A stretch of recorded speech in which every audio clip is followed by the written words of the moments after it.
My daughter-in-law smashed a cake into my face on my 73rd birthday, while my son laughed as I hit the floor. They said it was just a joke, a bit of family fun. But the next morning, the ER doctor took one look at my X-ray and immediately called 911. Before I tell you how a simple birthday party turned into a crime scene, please subscribe to the channel and let me know in the comments where you are watching from. I am Bernard Cross, 73 years old, and for 40 years I worked as a union negotiator in Detroit.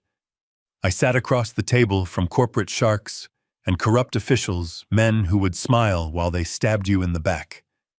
I thought I knew what a predator looked like. I thought I could spot a lie from a mile away.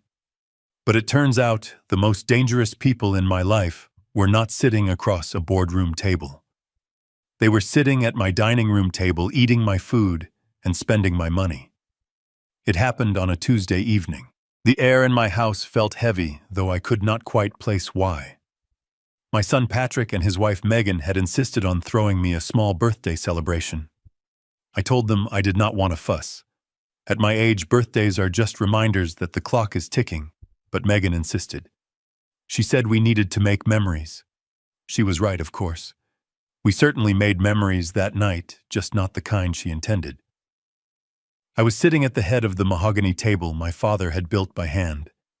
Patrick was to my right, scrolling through his phone as he always did. He is 38 years old, but sometimes he acts like a teenager trapped in a man's body. He did not look at me. He did not ask how I was feeling, even though I had been complaining of dizziness and numb fingers for weeks. He just stared at that glowing screen, his face illuminated by the blue light, muttering about odds and spreads. I knew he was gambling again. I knew he was in debt, but I did not know how deep the hole was, or that he was planning to use my body to fill it. Then Megan came in from the kitchen. She is 32 with a smile that shows too many teeth and eyes that never seemed to blink enough. She was holding a large cake box. The cardboard was white and pristine. She set it down in front of me with a flourish. "Happy birthday, Bernie," she said. Her voice was too high, too sweet. It grated on my ears like metal on metal. I looked at the box. I expected her to open it, to cut a slice, to sing the song. That is what families do. But Megan did not reach for a knife. She looked at Patrick. It was a signal. I saw Patrick lift his phone, the camera lens pointed directly at me. The little red recording light was blinking. "Get ready, Dad," Patrick said, a chuckle bubbling up in his throat. "This is going to be viral." I started to stand up. I wanted to ask what was going on. I wanted to tell him to put the phone away, but I never got the chance. Megan ripped the lid off the box. Inside was a heavy, dense chocolate cake. Before I could process the density of it, she lunged. It was not a playful smear of frosting. It was a violent, calculated strike. She gripped the cake with both hands and slammed it into my face with the force of a linebacker hitting a quarterback. The impact was shocking. It was not soft. It did not squish. It felt like I had been hit with a brick wrapped in velvet.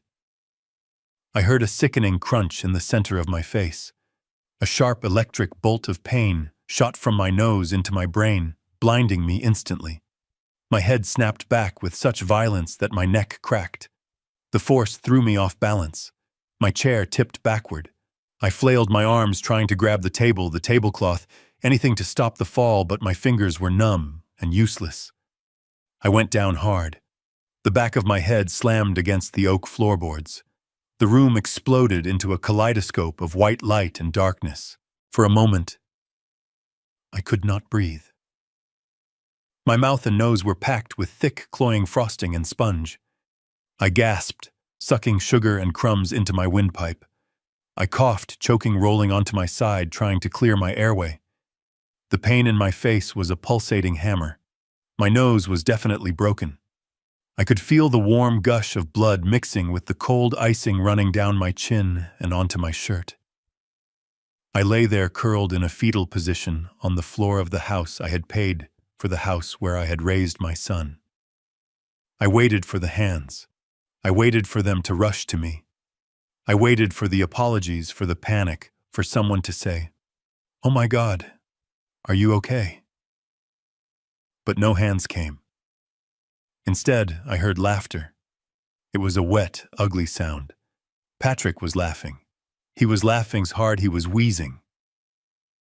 "Did you get that?" Megan asked. Her voice was breathless, not from exertion, but from excitement. "I got it," Patrick gasped. "Oh man, the way he went down. That was classic."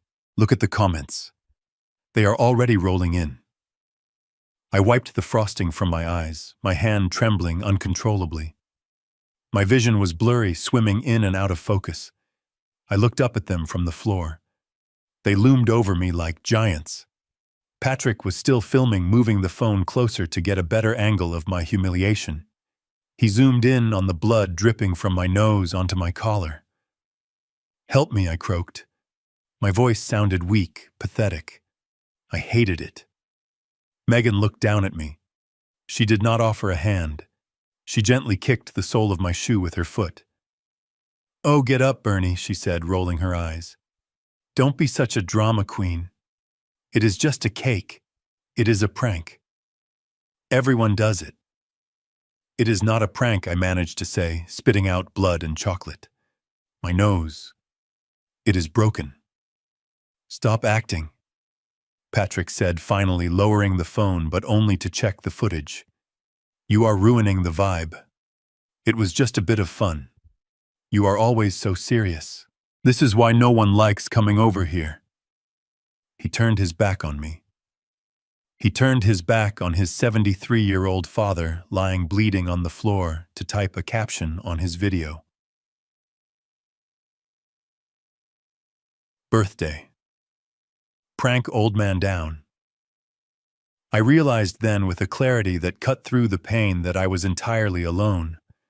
I had been a negotiator for 40 years. I knew how to read a room. I knew when the other side had walked away from the table. My son and his wife had not just walked away. They had burned the table down. I rolled onto my knees. A wave of nausea washed over me. The room spun. It wasn't just the blow to the head. For weeks I had been having these spells, dizzy, confused. My hands would shake so bad I couldn't button my shirt. Megan told me it was just old age. She told me I was getting senile.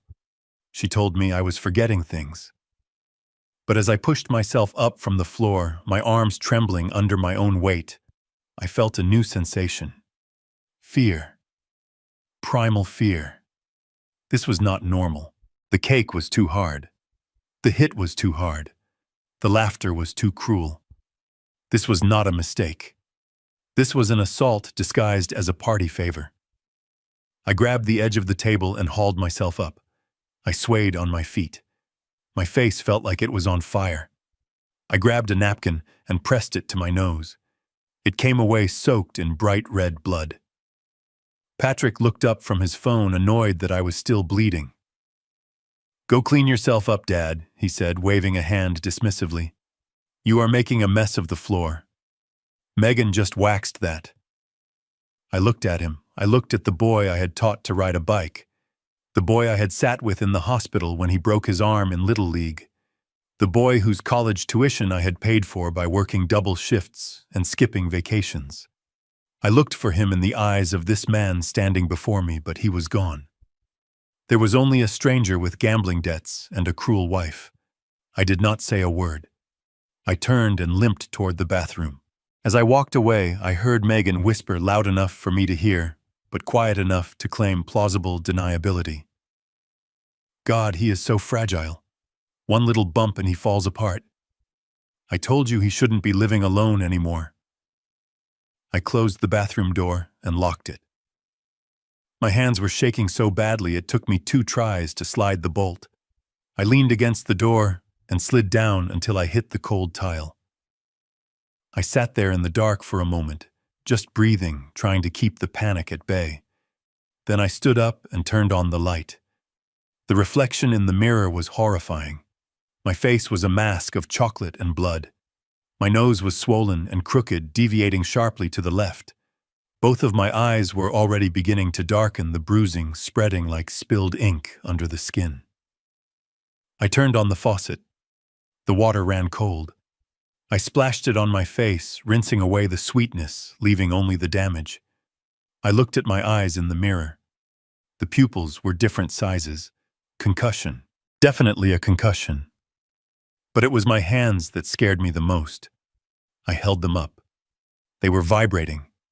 Not just shaking from shock, but vibrating with a tremor I could not control. And my fingertips. They were blue. Not bruised blue, but pale, oxygen-starved blue. I looked at my gums in the mirror. There was a thin, dark line along the base of my teeth. I remembered something from my days in the union. We represented factory workers, men who worked with chemicals and heavy metals. I remembered a case from 20 years ago. A man who had the same tremors, the same confusion, the same dark line on his gums. Arsenic, or lead, or thallium. The thought hit me harder than the cake. I was not getting old. I was not getting senile. I was being poisoned. My mind raced back over the last few months. The coffee Megan insisted on making for me every morning because my hands were too shaky. The special protein shakes Patrick brought over because he said I looked too thin. The way my vision would blur an hour after breakfast. The way my legs would feel like lead weights by noon. They were killing me. Slowly. Systematically. And tonight, they had gotten impatient. The cake wasn't a prank. It was a test. They wanted to see if I would break. They wanted to see if a fall would finish what the poison had started. I dried my face with a towel. The white fabric turned red and brown. I stared at the blood. I could go out there and scream. I could accuse them. But what proof did I have? A broken nose from a birthday cake? They would say I slipped. They would say I was confused. They would say I was a crazy old man who ruined the party. The police would come take a report and leave. And then I would be alone in the house with them again. No. I needed leverage. I needed undeniable proof. I opened the medicine cabinet. I grabbed a bottle of aspirin, but then I stopped. I didn't know if the seals had been tampered with. I didn't trust anything in this house anymore. I put the bottle back. I unlocked the door and stepped out. The hallway was dark. I could hear them in the living room, the clinking of glasses, the pop of a cork. They were opening the champagne. They were celebrating. I crept toward the living room entrance, staying in the shadows.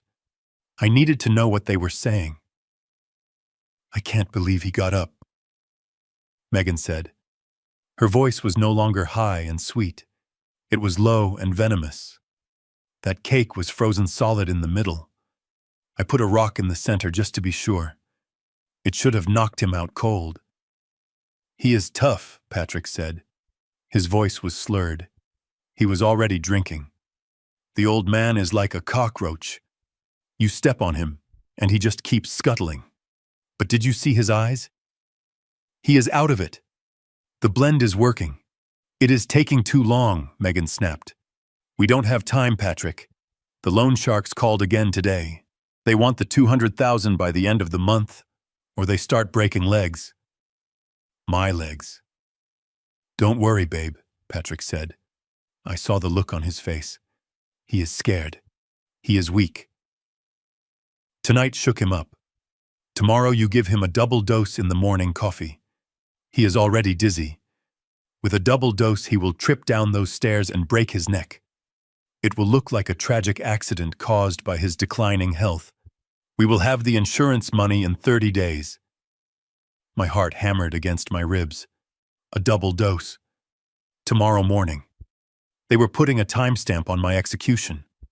I backed away silently. The floorboard under my foot gave a soft creak. Who is there? Patrick called out. His voice was sharp, aggressive. I froze. If they found me listening, if they knew that I knew, they wouldn't wait for the coffee. They would finish it tonight. They would say I fell in the bathroom. They would say I had a stroke. I forced a cough. A wet, hacking old man cough. I shuffled my feet intentionally, making a dragging sound. Just going to bed, I called out, making my voice sound tremulous and confused. My head hurts. I heard Patrick let out a breath. Just the old man, he said to Megan. Go to sleep, Dad. Don't wander around. I shuffled toward my bedroom, opened the door loudly, and closed it. I waited for 10 seconds, then locked it. I grabbed a chair and wedged it under the doorknob. It wouldn't stop them if they really wanted to get in, but it would buy me noise and time. I sat on the edge of my bed. My head was throbbing so hard I could barely see straight. I looked at the clock. It was 9:30 p.m. I had until morning. I needed to get out, but I couldn't just leave. If I ran, they would chase me. They would spin a story that I had wandered off in a dementia-fueled haze. They would have the police looking for a lost, confused senior citizen. They would drag me back here and lock me in. I needed a reason to leave that they couldn't argue with. I needed a witness who wasn't family. I looked at my nightstand. There was a cup of coffee there from this afternoon. Cold black with a weird oily sheen on the surface. Megan had brought it to me at 4 p.m. I hadn't drunk it because I had fallen asleep. I reached out and picked up the cup. My hand shook, spilling a little. I poured the cold liquid into an empty water bottle I kept by the bed. I capped it tight and put it in my pocket. Evidence. Then I grabbed my wallet and my car keys. I didn't pack a bag. Packing a bag looks like running away. I needed to look like I was in distress. I waited until the house was silent. It took hours. I sat in the dark listening to the murmurs of my murderers turn into silence. I heard them go upstairs. I heard their bedroom door close. I waited another 30 minutes to be sure. I removed the chair from the door. I opened it. The hinges screamed in the silence of the night. I froze, waiting for a reaction. Nothing. I crept down the hallway. My socks slid on the hardwood. I reached the kitchen door. I had to go through the kitchen to get to the garage. I stepped inside. The moonlight was streaming through the window, illuminating the scene of the crime. The cake was still on the floor, a dark, smashed lump of chocolate and malice. They hadn't even cleaned it up. They had left it there for me to find in the morning, a reminder of my place in the hierarchy. I stepped over the mess. I reached the door to the garage. I turned the handle, locked. I fumbled with the deadbolt.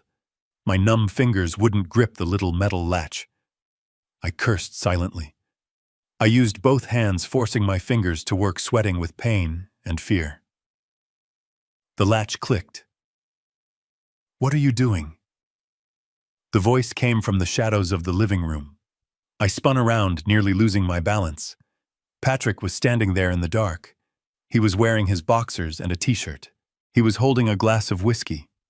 He hadn't gone to sleep. He had stayed up to drink. I stammered. My heart was in my throat. I was trapped. I need ice, I said.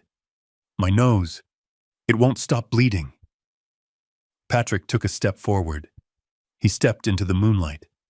His eyes were glassy. He looked at me with pure disgust. There is ice in the freezer, old man, he slurred. The garage is that way. You are going the wrong way. You really are losing it, aren't you? He thought I was confused. He thought the poison and the concussion had made me forget where the freezer was. He bought the lie because he wanted to believe I was broken. Yes, I muttered. Confused. Sorry. I turned away from the garage door. I walked to the freezer. I opened it. The cold air hit my face. I grabbed a handful of ice cubes. I didn't even put them in a bag. I just held them in my shaking hand. Go to bed, Patrick growled, and stop creeping around. You give me the creeps. I walked past him.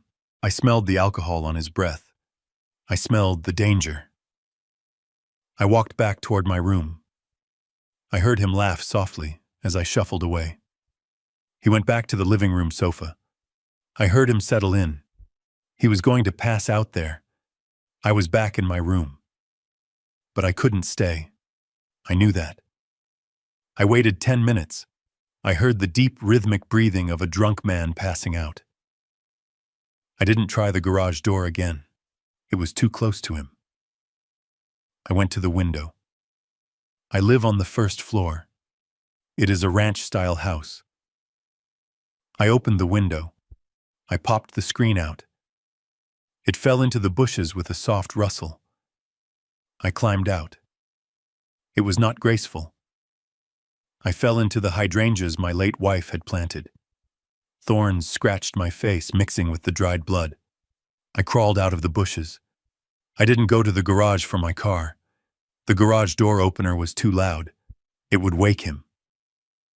I walked. I walked down the driveway, sticking to the grass so my footsteps wouldn't crunch on the gravel. I walked down the street. It was 3 a.m. The suburbs were dead quiet. I looked like a monster, a battered, bloody old man stumbling through the night. I walked for 4 blocks until I reached the main road. My head was spinning. My legs felt like rubber. I saw a set of headlights approaching. I waved my arms. It was a taxi returning from a late airport run. The driver slowed down. He rolled down the window. He looked at me with wide eyes. "Holy smokes, buddy," he said. "You look like you went 12 rounds with a truck. Do you need a hospital?" "Yes," I said, climbing into the back seat. "Take me to St. Mary's." "But not the main entrance. Take me to the side where the trauma bay is." "Why?" he asked, pulling away from the curb. "Because," I said, leaning my head back against the seat and closing my eyes. "I need to report a murder." "Whose murder?" the driver asked, looking at me in the rearview mirror. "Mine," I said. We arrived at St. Mary's 20 minutes later. I paid the driver with cash I had stashed in my wallet. I walked into the ER. The triage nurse looked up. She gasped. She came around the desk immediately. "Sir, what happened?" she asked, guiding me to a chair. "I need a doctor," I said, "and I need a police officer. But not just any doctor. Is Dr. Larson on duty?" She looked surprised. "Dr. Larson is the chief of trauma. He is here, but—" "Get him," I said. "Tell him Bernie Cross is here. Tell him it is a union matter." It was a code phrase we used back in the day. Dr. Larson had been a union doctor before he moved to emergency medicine. He knew me. He knew I didn't cry wolf. 10 minutes later, I was in a private room. Dr. Larson walked in. He looked older, grayer, but his eyes were still sharp. He took one look at my face and his jaw tightened. "Bernie," he said. "Who did this?" I didn't answer. I reached into my pocket and pulled out the water bottle filled with the cold coffee. "Test this," I said. "For heavy metals, arsenic, thallium, lead." Larson looked at the bottle, then at me. He didn't ask questions. He didn't tell me I was imagining things. He took the bottle, handed it to a nurse. "Stat tox screen," he ordered. "Full panel." Then he turned back to me. "Let's get you to X-ray." The X-ray room was cold. The technician was gentle, but every movement sent spikes of agony through my skull. They took scans of my head, my face, my neck. Then Larson ordered scans of my wrists and long bones. "Why my wrists?" I asked. "Just checking something," he said grimly. Half an hour later, I was back in the room. Larson came in. He closed the door. He locked it. He put the films up on the light box. "Bernie," he said, pointing to the spider web of fractures on my cheekbone. "This wasn't a cake. This was blunt force trauma. You have a depressed fracture of the zygomatic arch. Your nose is shattered." "But that is the good news." "The good news?" I asked. He pointed to the X-ray of my wrist. There were thin, dense white bands running across the bone like rings on a tree. "These are called Mises lines or lead lines," Larson said.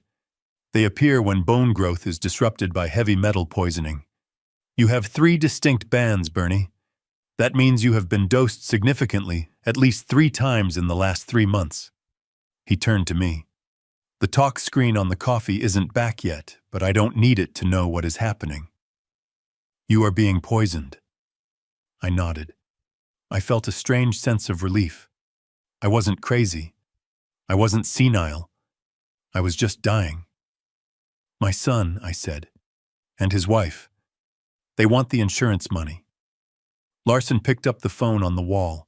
He didn't dial security. He dialed 3 numbers. 911. This is Dr. Larson at St. Mary's ER, he said into the receiver. I have a confirmed case of attempted first-degree homicide and aggravated elder abuse. The victim is with me. The suspects are at large. Send a detective. Now. He hung up. He looked at me. You are safe here, Bernie, he said. We are going to lock this wing down. No one gets to you. I looked at my hands. The tremors were still there, but my mind was clearing. The fog of confusion was lifting, replaced by the cold, hard steel of resolve. Don't lock it down, I said. Larson looked at me confused. If you lock it down, they will know. I know, I said. They will run. They will destroy the evidence. They will lawyer up. What are you proposing? Larson asked. I sat up.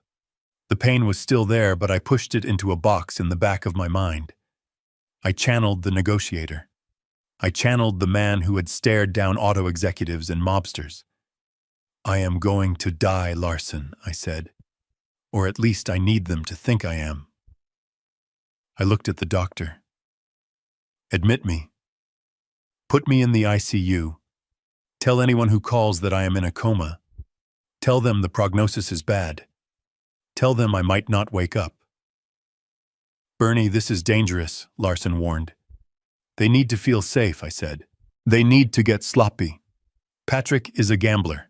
When a gambler thinks he has won, he stops counting his cards. That is when you catch him. Larson hesitated, then nodded slowly. He understood. I will make the call, he said. But the police will be involved. Good, I said. Let them listen. 2 hours later, I was in an ICU bed hooked up to monitors that beeped rhythmically. My face was bandaged. I looked like a corpse. My phone, which the nurse had placed on the bedside table, lit up. It was Patrick. I didn't answer. Then the landline at the nurse's station rang. I heard the nurse pick it up. She had her instructions. I am sorry, Mr. Cross, I heard her say. Your father has been admitted. He is currently in a deep coma. The doctors say the head trauma caused a massive bleed. You should come, but you should prepare for the worst. I lay there, eyes closed, listening to the silence of the hospital. I imagined Patrick hanging up the phone. I imagined the look on Megan's face. They wouldn't be crying. They would be high-fiving. They would be thinking about the money. They thought the game was over. They thought they had won. But the game had just begun. And I was about to deal the final hand. The morphine drip was doing its job, dulling the sharp, jagged edges of the pain in my face to a low, throbbing hum, but sleep was impossible. The hospital room was bathed in the artificial glow of monitors, the rhythmic beeping counting out the seconds of a life my son had tried to steal. It was 3:00 a.m. In the outside world, good people were sleeping. In my world, the predators were just getting started. I reached for my phone on the bedside table. My fingers were still stiff, the blue tint from the oxygen deprivation slowly fading, but still present, a physical reminder of the poison coursing through my veins. I opened an app that appeared on my screen as a simple calculator. It wasn't a calculator. It was a secure gateway to a system I had installed 6 months ago, right after Patrick had borrowed $500 from my wallet and swore he hadn't touched it. I tapped the screen. The feed loaded instantly. The screen showed my living room in high-definition night vision. It was empty. I switched cameras. The kitchen. Empty. The hallway. Empty. Then I switched to the study, my sanctuary, the room where I kept my books, my union commendations, and my father's old tools. They were there. Patrick and Megan were not grieving. They were not pacing the floors worrying about the father who was allegedly lying in a coma with a brain bleed. They were celebrating. Patrick was sitting in my leather armchair, his feet up on my desk, a bottle of my 18-year-old scotch in his hand. He wasn't using a glass. He was swigging it straight from the bottle, the liquid spilling down his chin, staining the shirt he hadn't changed since the party. Megan was pacing the room, pulling books off the shelves and shaking them, looking for hidden cash or documents. Her face, illuminated by the desk lamp, was twisted in a rictus of greed and anxiety. I adjusted the volume on my phone, bringing the wireless earbud closer. Their voices came through crystal clear, transmitted by the microphone hidden inside the vintage smoke detector above the desk. "We are golden, babe," Patrick said, his voice slurred and heavy with unearned victory. "Did you hear the nurse? Massive bleed. Deep coma. Even if he wakes up, he'll be a vegetable. He won't remember a thing."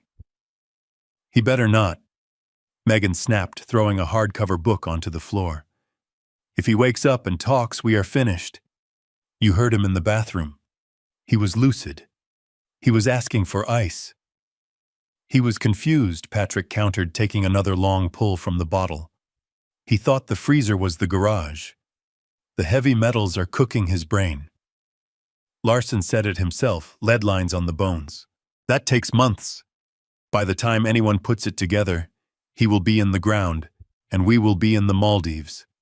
Hearing them discuss my murder with the casual tone of a couple deciding where to go for dinner sent a cold spike of adrenaline through my system that cut right through the morphine. It wasn't just the callousness. It was the confirmation of the timeline. Months. They had been poisoning me for months. Every cup of coffee Megan had brought me with a smile. Every protein shake Patrick had insisted I drink for my strength. They had been feeding me death by the teaspoon.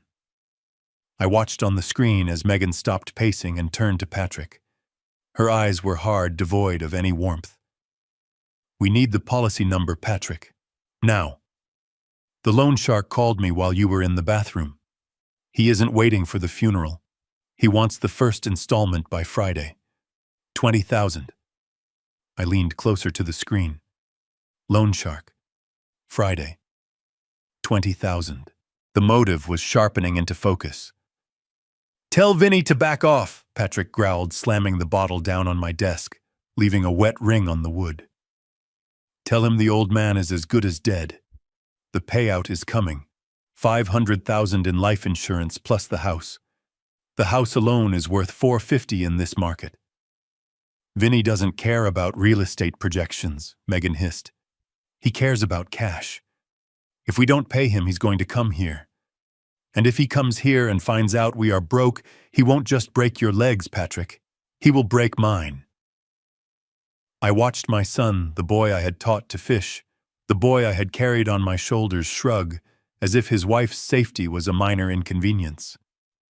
"Relax. We have the old man's emergency stash. He always keeps cash in the safe." Patrick stood up, swaying slightly, and walked toward the painting of the Detroit skyline hanging behind my desk. He pulled it away from the wall. Behind it was a wall safe. I watched, holding my breath, not because I was afraid they would open it, but because I was afraid they wouldn't. "Do you have the combination?" Megan asked, moving closer, her eyes hungry. Patrick laughed. It was a cruel, mocking sound. "He's so predictable. It's Mom's birthday. It's always Mom's birthday." He spun the dial. Right, left, right. The heavy steel door clicked. The handle turned. I allowed myself a grim smile in the hospital darkness. Patrick was right about one thing. I was predictable. I knew he knew the combination. I had let him see me type it in a year ago, pretending not to notice him watching over my shoulder. I knew that if he ever got desperate enough, he would come for the safe. And I had prepared a welcome gift. Patrick pulled the door open. He reached inside and pulled out a thick leather binder and a small metal cash box. "Jackpot," he whispered. He put the cash box on the desk and forced the lid open. It wasn't locked.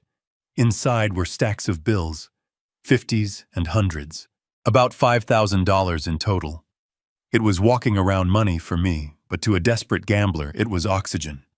He grabbed a handful of bills and threw them into the air, laughing as they fluttered down around him. "See," he shouted. "We are fine. Vinny gets his taste, we get some breathing room, and then the insurance check clears." Megan didn't look at the cash. She was looking at the leather binder. She opened it. "What is this?" she asked. It was a ledger, a bank book, but not from our local branch. It was a passbook for a high-yield offshore trust account in the Cayman Islands. I watched Megan's face as she read the balance I had carefully forged on the last entry.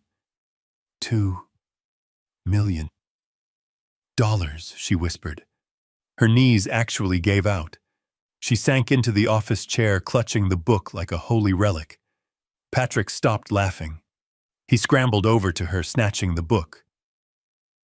"What? Let me see." He stared at the page. His eyes bulged. $2.2 million, he stammered. "Since when?"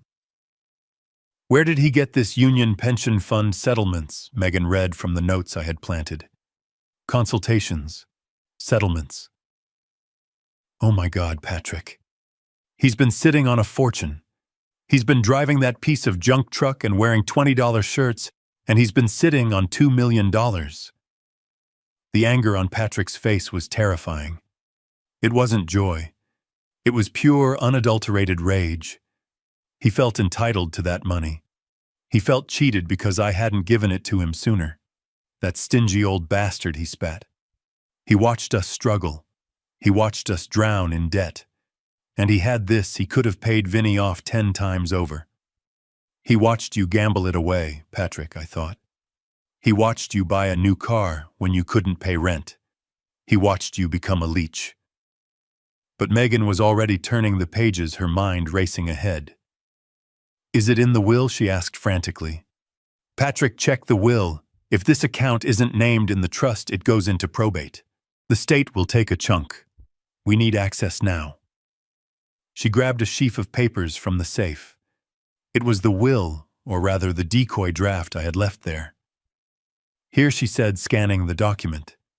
"It says all assets currently held, but we need power of attorney to access an offshore account before he dies. If he dies without transferring it, it could be frozen for years." They looked at each other. The greed in the room was palpable, a thick, suffocating fog. The $5,000 on the desk was forgotten. The $2 million was the new target. "We need him to wake up," Megan said. "Just for a minute. Just long enough to sign." "He's in a coma," Patrick shouted. "Then we wake him up," Megan screamed back. "Or we forge it." "But we need that money, Patrick. If we don't get it, I'm leaving you. I'm not going down for this, if I'm poor." Patrick paced the room, running his hands through his hair. I could see the gears turning in his poisoned mind. "We go to the hospital," he said finally. "Tomorrow. We tell the doctors we need to see him. We bring the notary. I know a guy, Paulie the Pen. He can notarize anything for $500. We get Paulie to stamp a power of attorney document dated 3 days ago." Backdating Megan nodded. "Smart. We say he signed it before the accident." "Exactly," Patrick said. "We go in tomorrow. We play the grieving children. We clear out the safe, we clear out the offshore account, and then—" "Then what?" Megan asked. "Then we pull the plug," Patrick said. His voice was flat, cold. "We tell the doctors his quality of life is gone. We let him go." I closed the app on my phone. My hand was shaking, but not from the poison this time. It was shaking from a rage so cold it burned. They weren't just going to kill me. They were going to erase me. They were going to strip my legacy to the bone and then discard the husk. I lay back against the pillows. The pain in my face was irrelevant now. I had what I needed. I had the confession. I had the motive. I had the plan. I picked up the hospital phone. I dialed a number I hadn't called in 5 years. "Mr. Steele," a voice answered on the second ring. It was gravelly alert. James Steele didn't sleep. He was the kind of lawyer who considered sleep a billable hour lost. "Steele, it's Bernie Cross," I said. "Bernie, it's 3 a.m. Are you in trouble?" "I'm in the ICU," I said. "My son tried to kill me." There was a pause, then the sound of a pen scratching on paper. "Talk to me, Bernie. I need you to activate the kill switch," I said. "The blind trust protocol." "You're sure?" Steele asked. "Once I pull that trigger, the house, the accounts, the cars, everything goes into the holding company. They will be trespassing in their own home. Their credit cards will turn into plastic scrap. They will be destitute by sunrise." "Do it," I said. "And Steele?" "Yes, I need you to draft a new document, a power of attorney." "For whom?" "For me," I said. "I'm going to make them sign it. But they won't know what they are signing." I heard a low chuckle on the other end of the line. "You're going to play the old man card, aren't you?" "I'm going to play the whole deck, James." I hung up the phone. I looked at the ceiling tiles. I visualized the chessboard. They thought they had captured the king. They didn't realize they had just walked into a checkmate. I closed my eyes.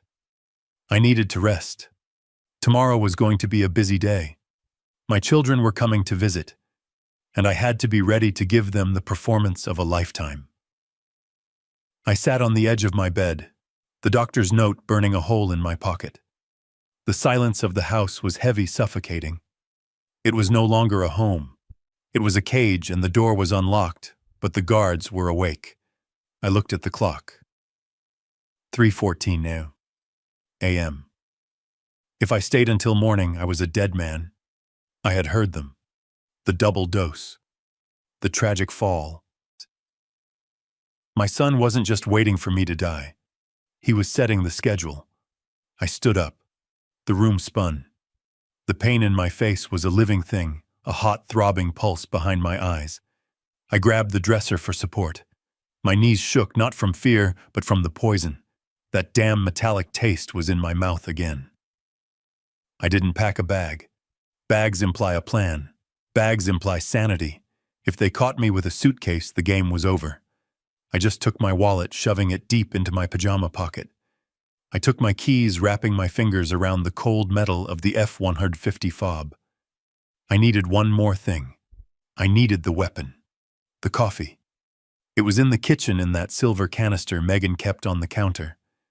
The special blend she ground just for me. If I could get a sample, I could prove it. Without it, I was just a clumsy old man making wild accusations. I opened my bedroom door. The hinges were well oiled. I had done that myself years ago, but the hallway floorboards were original oak. They sang if you stepped on them wrong. I stepped out. The hallway was a tunnel of shadows. The only light came from the street lamp, filtering through the living room blinds. I breathed shallowly, counting my steps. 1, 2, 3. Creak. The sound was like a gunshot in the quiet house. It came from under my left heel. I froze, my heart hammering against my ribs like a trapped bird. From the living room, a shadow moved. The recliner squeaked. Patrick. He hadn't gone to bed. He was sitting up, guarding the exit. "Who's there?" His voice was thick, slurred, but aggressive. The voice of a man looking for a fight. I couldn't run. I couldn't fight. I had to act. I had to be the thing they despised most. I had to be the burden. I let my shoulders slump. I let my jaw go slack. I shuffled my feet, dragging my slippers across the wood. I leaned heavily against the wall, making sure my silhouette looked frail and confused. "Dad." Patrick stood up. He was holding a beer bottle. "What the hell are you doing up?" He walked toward me, looming large in the hallway. I squinted at him, letting my eyes lose focus. The, the bathroom, I mumbled, my voice trembling. I can't. Which way is the bathroom, Richard? I called him Richard. My brother's name. A brother who had been dead for 20 years. It was the perfect touch.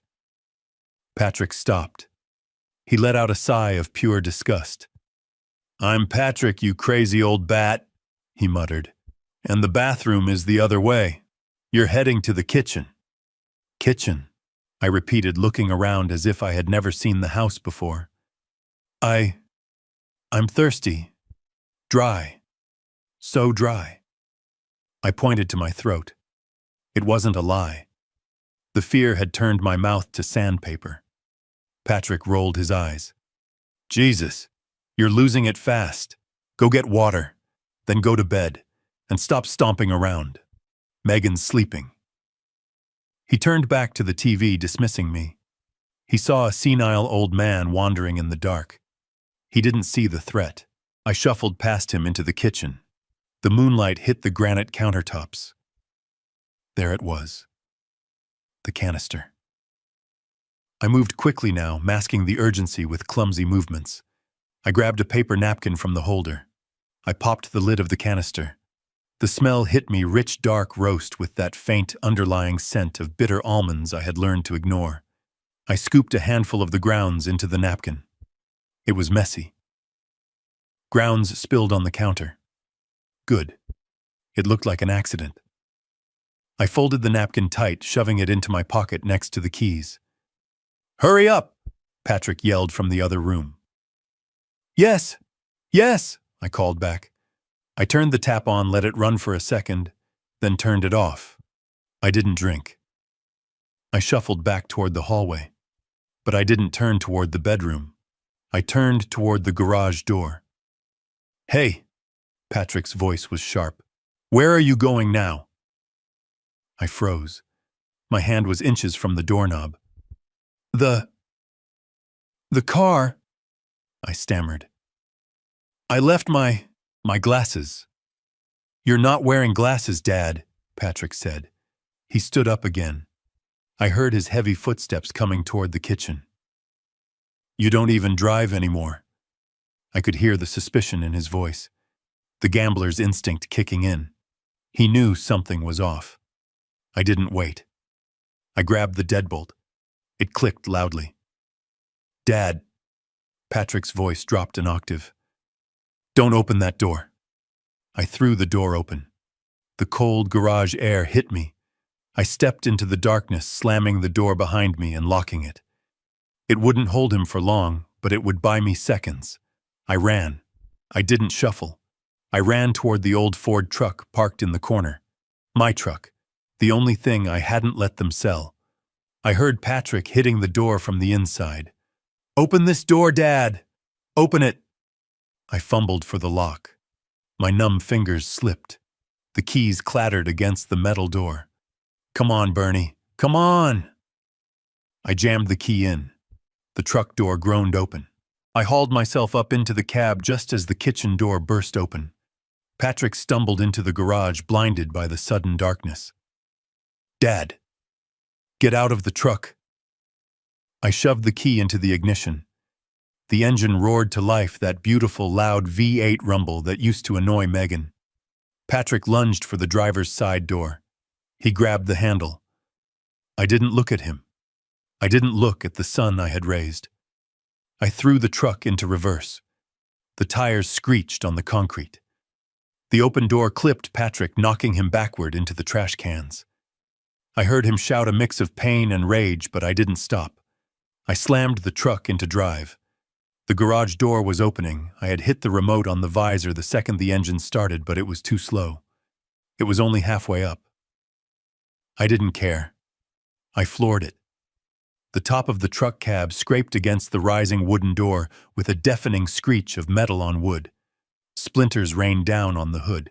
I burst out onto the driveway, the truck fishtailing on the wet pavement. I saw the light in the upstairs bedroom flick on. Megan was awake. I didn't look back. I hit the street and accelerated, the old engine howling. My face throbbed in time with the pistons. My vision blurred, tears of pain and adrenaline mixing on my cheeks. I drove like a madman through the silent suburban streets. I kept checking the rearview mirror, expecting to see Patrick's sports car headlights cutting through the dark. But the street behind me was empty. I was out. But I wasn't safe. Not yet. I reached into my pocket and touched the napkin full of coffee grounds. It felt like a grenade. I wasn't just running away. I was running toward the only place where the truth mattered. "St. Mary's," I whispered to the empty cab. "Get me to St. Mary's." I gripped the steering wheel until my knuckles turned white. Fighting the dizziness, fighting the poison in my blood, driving through the night toward the light of the emergency room sign. It was the longest drive of my life. I stumbled through the automatic doors of the St. Mary's emergency room, the fluorescent lights above buzzing like angry hornets.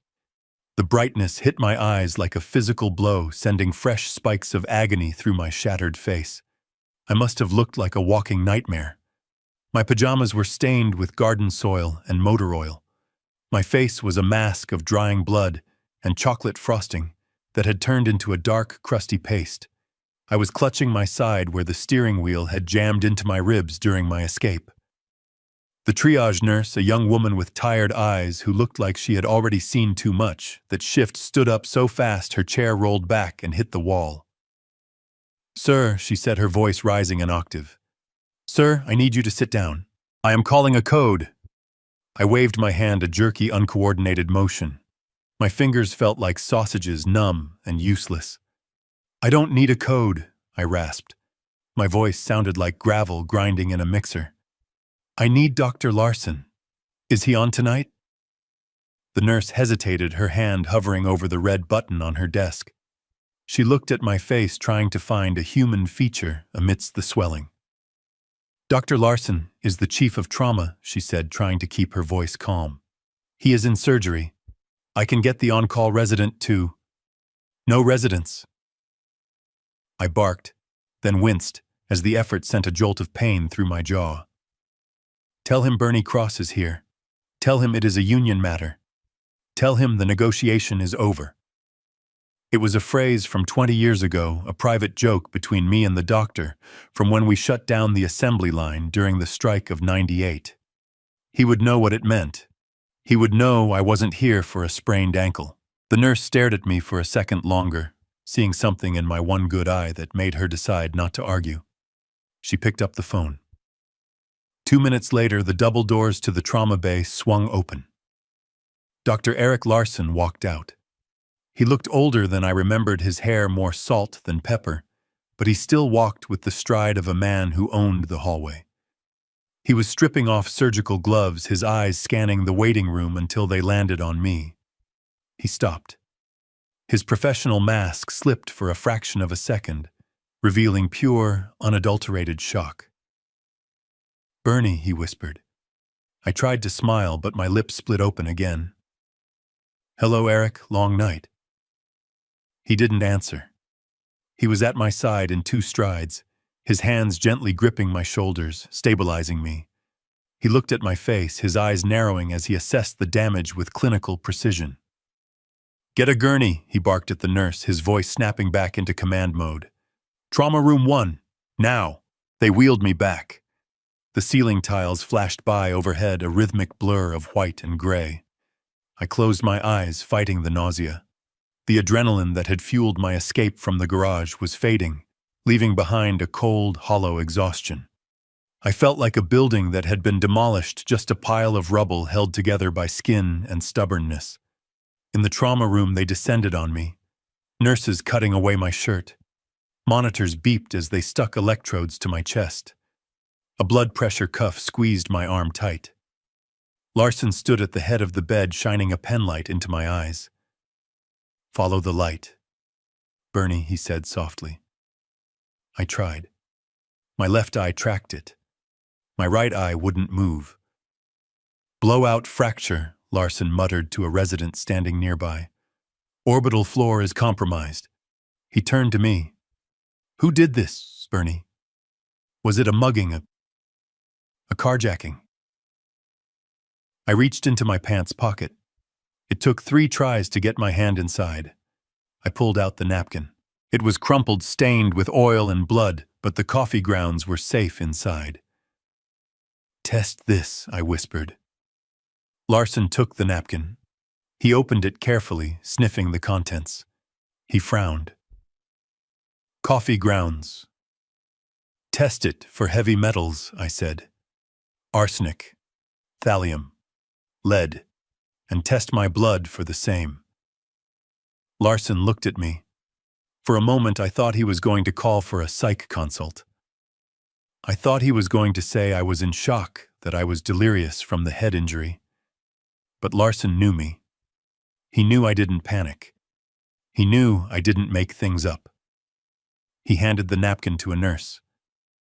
"Seal this," he ordered. "Chain of custody protocol. Send it to the lab. Stat tox screen. And draw a heavy metal panel on the patient. Rush it." He turned back to me. "While we wait for that, we need pictures. I need to see what is happening inside your head." The trip to radiology was a blur of motion and cold air. They transferred me onto the CT scanner table. It was hard and cold against my spine. The technician, a guy named Mike who looked like he played linebacker, was surprisingly gentle as he positioned my head in the cradle. "Hold still, Mr. Cross," he said. The machine whirred to life. A giant donut of plastic and metal spinning around my broken skull. I lay there in the hum of the machine alone with my thoughts. I thought about Patrick. I thought about the way he had laughed while I bled on the floor. I thought about the double dose they had planned for the morning. They hadn't just broken my nose. They had broken my heart. And now I was going to use the pieces to cut them. When they wheeled me back to the trauma room, Larson was waiting. He was standing in front of a bank of light boxes, looking at digital images on a high-resolution screen. The room was quiet. The nurses had stepped out. It was just me and him. Larson didn't turn around when I entered. He kept staring at the screen, his back rigid. "Eric," I asked. He turned slowly. His face was pale. In all the years I had known him through strikes and riots and industrial accidents, I had never seen him look like this. He looked frightened. He walked over to the bed and lowered the safety rail so he could sit next to me. "Bernie," he said, his voice low and serious. "I need you to listen to me very carefully." I nodded. He pointed to the screen. "This is your CT scan," he said. "See this?" He pointed to the left side of my face. The bone looked like a shattered windshield. "This is a comminuted fracture of the zygomatic arch and the maxilla," he said. "That means the bone didn't just break. It shattered. It was crushed." He looked at me. "You told the triage nurse it was a birthday cake." "It was," I said. Larson shook his head. "Bernie, a cake doesn't do this. A fist doesn't even do this. This kind of injury comes from a baseball bat, or a brick, or a car accident. The force required to crush the cheekbone like this is immense. If that cake had hit you an inch higher in the temple, we wouldn't be having this conversation. You would be in the morgue." I swallowed. The reality of his words settled over me. It wasn't a prank. It wasn't a warning. It was an execution that missed. "But that is not what worries me the most," Larson said. He tapped a key on the keyboard. The image on the screen changed. It wasn't my head anymore. It was an X-ray of my forearm and wrist. "When we do a trauma scan, we often catch the extremities," he explained. "Look at the radius, the long bone in your arm."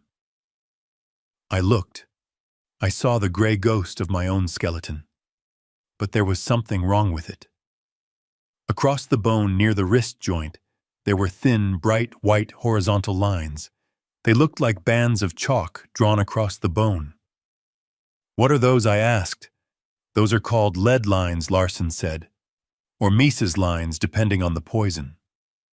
"Poison," I repeated. The word hung in the sterile air. Bone is living tissue. Bernie Larson explained, his voice clinical, but shaking slightly with suppressed rage. It grows constantly. When the body is exposed to high levels of heavy metals, arsenic, lead, thallium, the bone growth is disrupted. The bone becomes denser in those areas because the poison deposits there. It leaves a scar, a permanent record. He pointed to the first line, the one furthest from my wrist. This line here. This corresponds to about 3 months ago. That was the first dose. He moved his finger down to a second, thicker line. This one is about 6 weeks ago. A bigger dose. He pointed to the third line right at the growth plate. And this one is recent. Within the last week. He turned away from the screen and looked me in the eye. These lines don't lie, Bernie. You haven't just been feeling sick. You haven't been getting old. You have been systematically poisoned for a quarter of a year.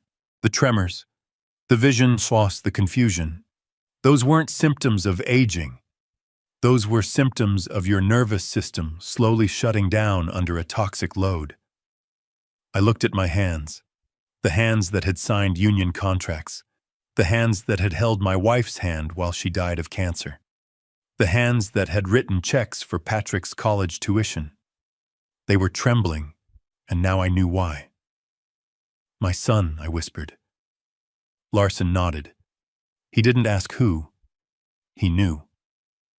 I have the preliminary tox screen back from the lab on your blood, Larson said.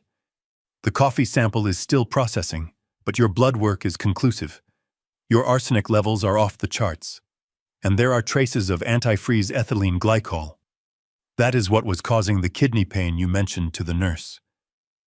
Antifreeze. They were feeding me antifreeze like a stray dog they wanted to get rid of. I felt a tear leak out of my good eye. It burned its way down my cheek, mixing with the dried blood. It wasn't a tear of sadness. It was a tear of pure distilled grief for the life I thought I had. Bernie Larson said, standing up. I am a doctor. My job is to heal. But in this state, I am also a mandatory reporter. When I see evidence of a crime, especially abuse of a vulnerable adult, I have a legal and moral obligation to act. He put his hand on the phone on the wall. This isn't a medical case anymore, he said. This is a crime scene. You are the evidence. I looked at him. I saw the determination in his face. He was ready to bring the hammer down. Make the call, Eric, I said. He picked up the receiver. He didn't hesitate. He dialed 3 numbers. I lay back on the pillow and listened as he spoke to the operator. This is Dr. Larson at St. Mary's, he said. His voice cold and hard as steel. I need a detective immediately. I have a patient who has survived an attempted homicide. He paused, listening to the operator. No, he said. The suspect is not here. The suspect is at the victim's home, likely sleeping in the victim's bed. He looked at me as he spoke. Yes, I have proof. I have x-rays. I have blood work, and I have the victim. He is awake. He is lucid, and he is ready to talk. He hung up the phone. The police are on their way, he said. A detective is coming. Detective Miller, he's good. Good, I said. Larson walked over to the door and locked it. Until they get here, no one comes in, he said. I am listing you as a John Doe in the system. If your son calls, if he checks the registry, you aren't here. You are a ghost. A ghost, I thought. That is exactly what I needed to be. I looked at the X-ray on the screen again. Those white lines. They were a timeline of betrayal. A map of my son's hatred. Patrick wanted me dead. He wanted the insurance. He wanted the house. Well, I thought, closing my eyes as the exhaustion finally pulled me under. He was going to get the house. But he wasn't going to like what he found inside when the police kicked down the door. I was done being the victim. I was done being the fragile old man. I was Bernard Cross. I was a negotiator. and I was about to negotiate the terms of my son's surrender. The phone call was short. Dr. Larson didn't waste words. He gave the dispatcher the facts, his medical license number, and the code for a priority response. When he hung up, the silence in the room wasn't empty. It was heavy like the air before a thunderstorm. I lay there listening to the hum of the ventilation system. The pain in my face had settled into a dull, rhythmic throb, a constant reminder of the betrayal. But as I stared at the acoustic tiles on the ceiling, counting the little black dots, I felt something shift inside me. For 40 years, I had been a father. I had been a provider. I had been the man who fixed broken bicycles and paid for piano lessons. I had defined myself by who I protected. But lying there strapped to a trauma bed, I realized that man was dead. Patrick and Megan had killed him just as surely as if they had succeeded in stopping my heart. The man who remained was not a father. He was a negotiator. And in my line of work, you don't let emotions dictate the terms. You let the other side overplay their hand, and then you crush them. The sound of heavy boots in the hallway broke my concentration. The door opened. A man in a cheap suit and a loosened tie walked in, followed by a uniformed officer. He looked like he drank too much coffee and slept too little. Detective Miller. I knew the type. He was tired, he was cynical, but he was thorough. He stopped at the foot of the bed. He looked at my face, then at the X-rays still glowing on the screen. He let out a low whistle. "Mr. Cross," he said. His voice was gravelly. "I am Detective Miller.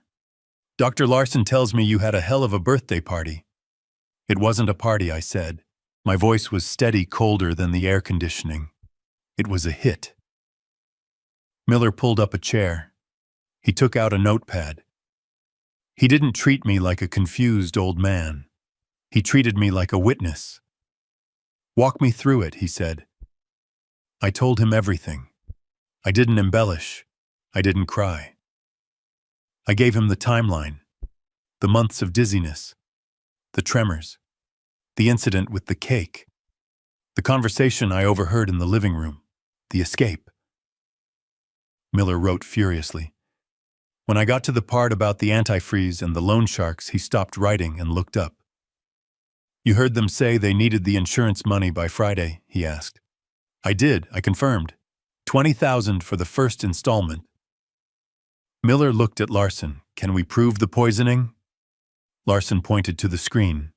"The bone scans are definitive for chronic exposure.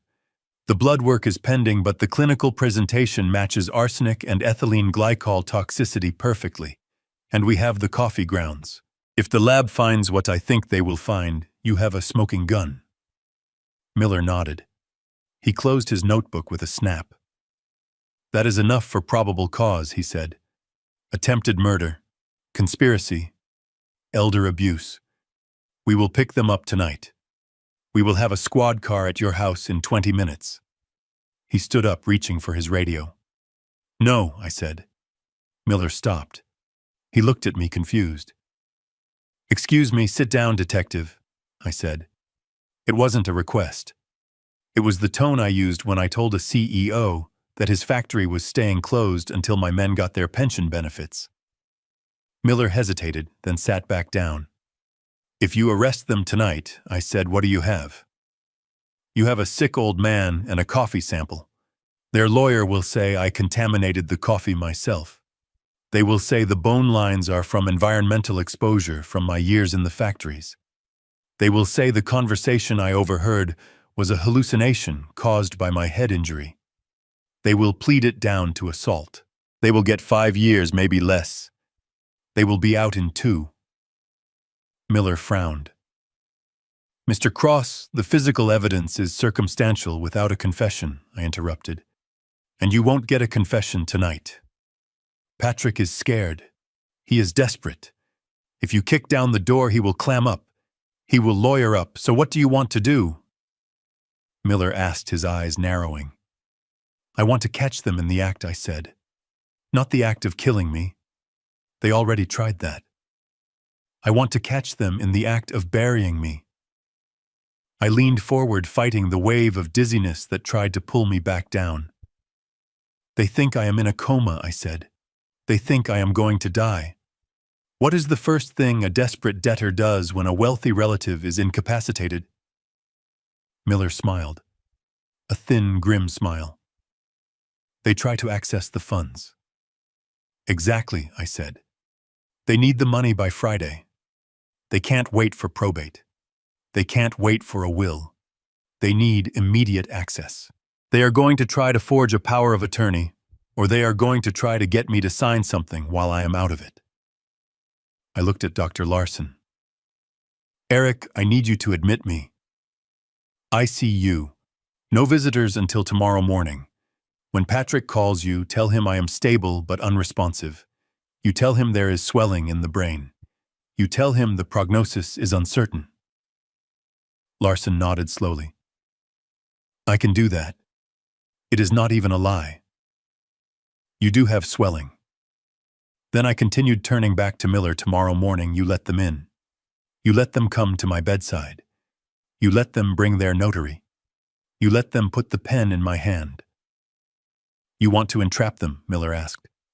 I want to give them the rope, I corrected. If they try to force a signature, or if they present a forged document to the hospital staff to make medical decisions, that is fraud. That is criminal intent. That proves the motive for the murder attempt. It ties the money to the poison. Miller tapped his pen on his knee. He was thinking. He was calculating the risks. It is risky, Bernie, he said. If they realize you are awake, they won't, I said. I will be the best actor you have ever seen. I will be a vegetable until I am not. I took a deep breath. The pain in my ribs was sharp, but the fire in my belly was hotter. I don't just want them arrested, detective. I want them destroyed. I want there to be no doubt, no plea bargains, no way out. I want the jury to see them trying to rob a dying man. Miller looked at Larson.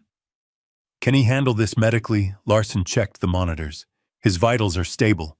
We can manage the pain. As long as he doesn't exert himself physically, he is safe here. Miller looked back at me. He held my gaze for a long moment.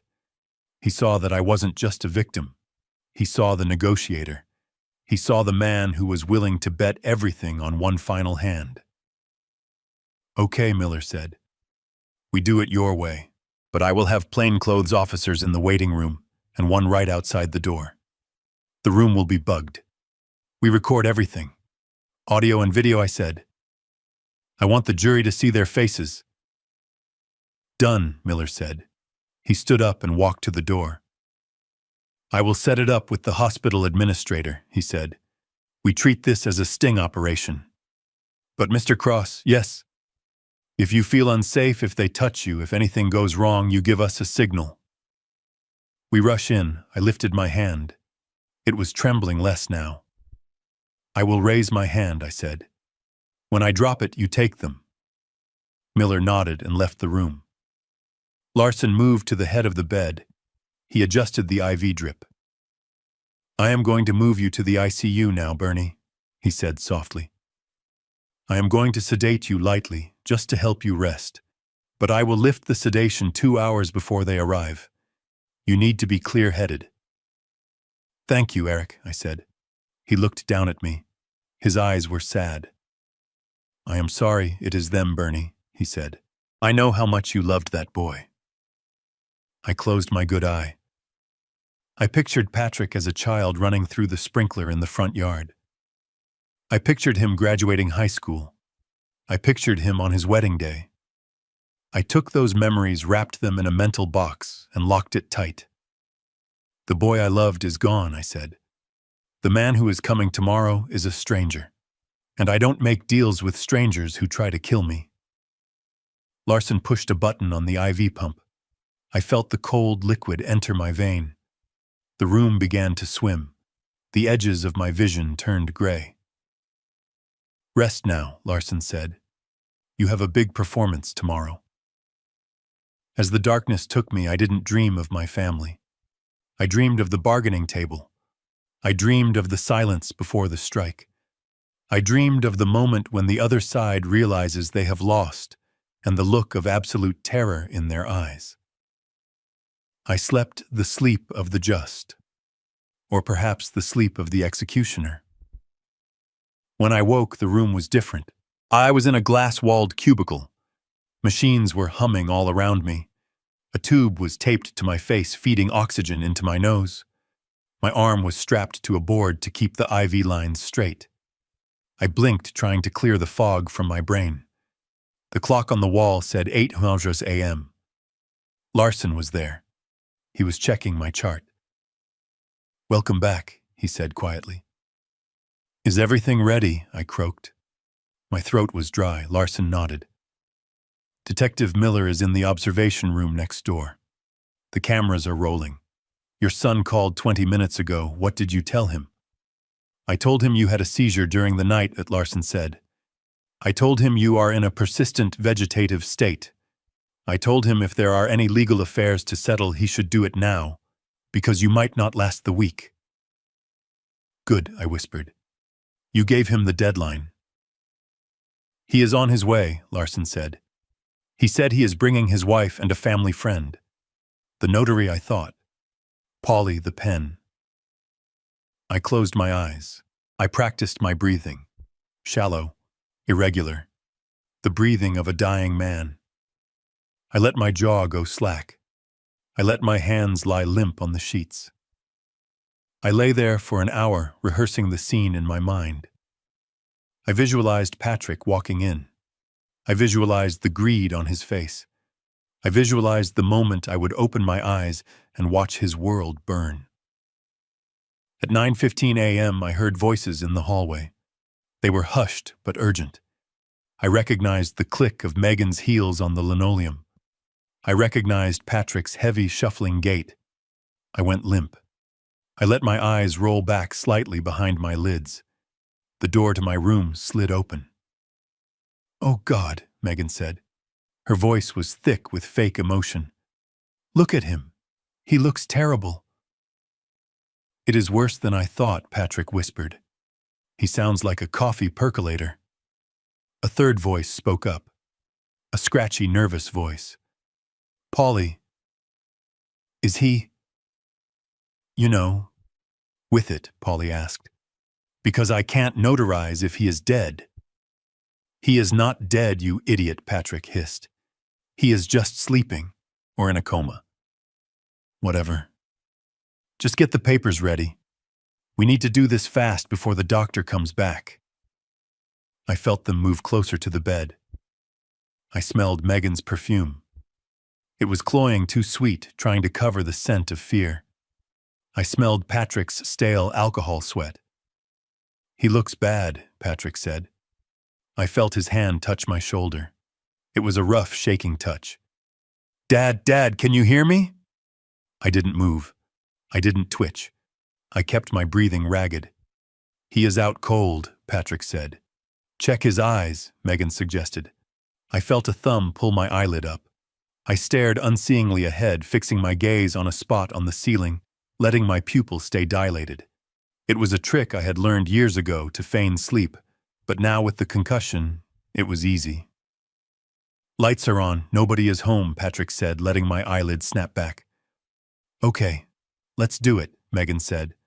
"Polly, get the stamp." Patrick grabbed his hand. I felt the papers being slid onto the bed tray. I heard the uncapping of a pen. "Wait," Polly said.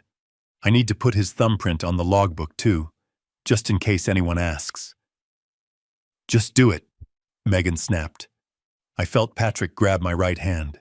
His grip was clammy. He shoved a pen into my numb fingers. "Okay, Dad," he whispered, his voice trembling with adrenaline. "Just a little autograph. Just sign the line for your loving son." He started to move my hand. He was guiding the pen toward the paper. This was it. The moment of the crime. The moment they crossed the line from waiting for an inheritance to stealing it.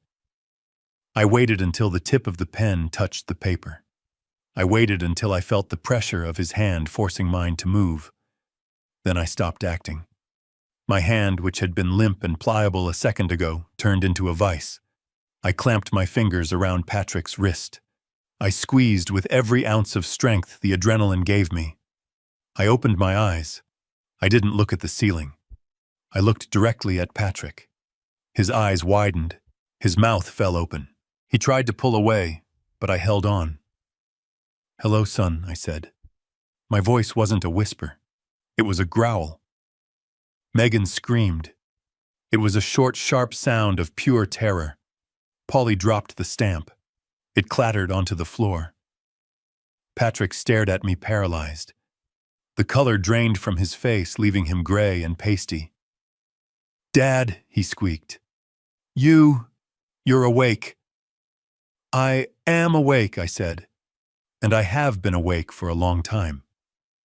I sat up. The wires and tubes pulled at my skin, but I ignored them. I didn't let go of his wrist. I pulled him closer until his face was inches from mine. I could see the red veins in his eyes. I could smell the fear coming off him in waves. I squeezed harder. I felt the bones in his wrist grind together.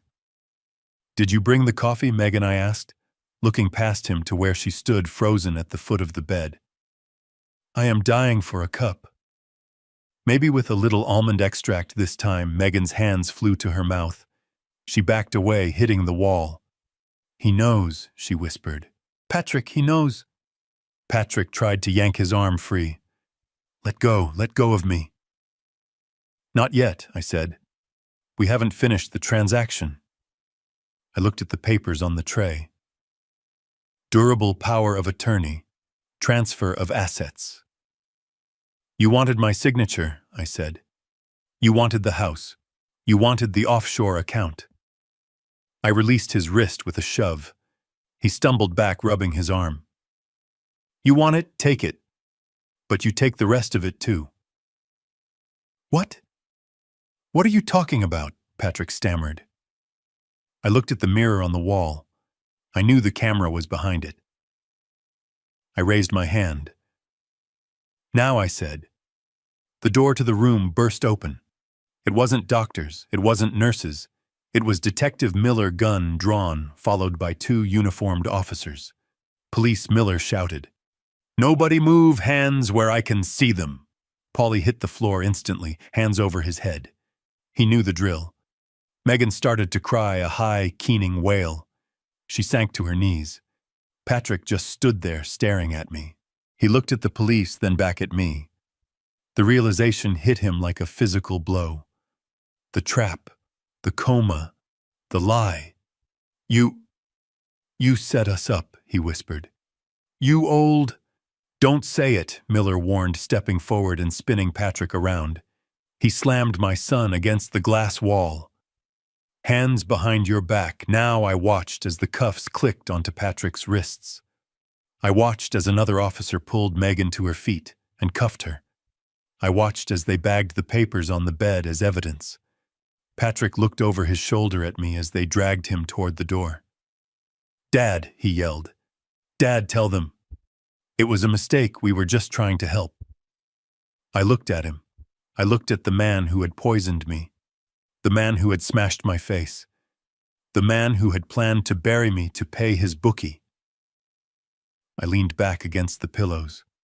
I felt very tired, but very light. "I don't have a son," I said. The door closed. The room was quiet again. Dr. Larson walked in. He checked my monitors. My heart rate was high, but steady. "It is over, Bernie," he said. I looked at the empty space where my family had stood. "No, Eric," I said. "The criminal part is over.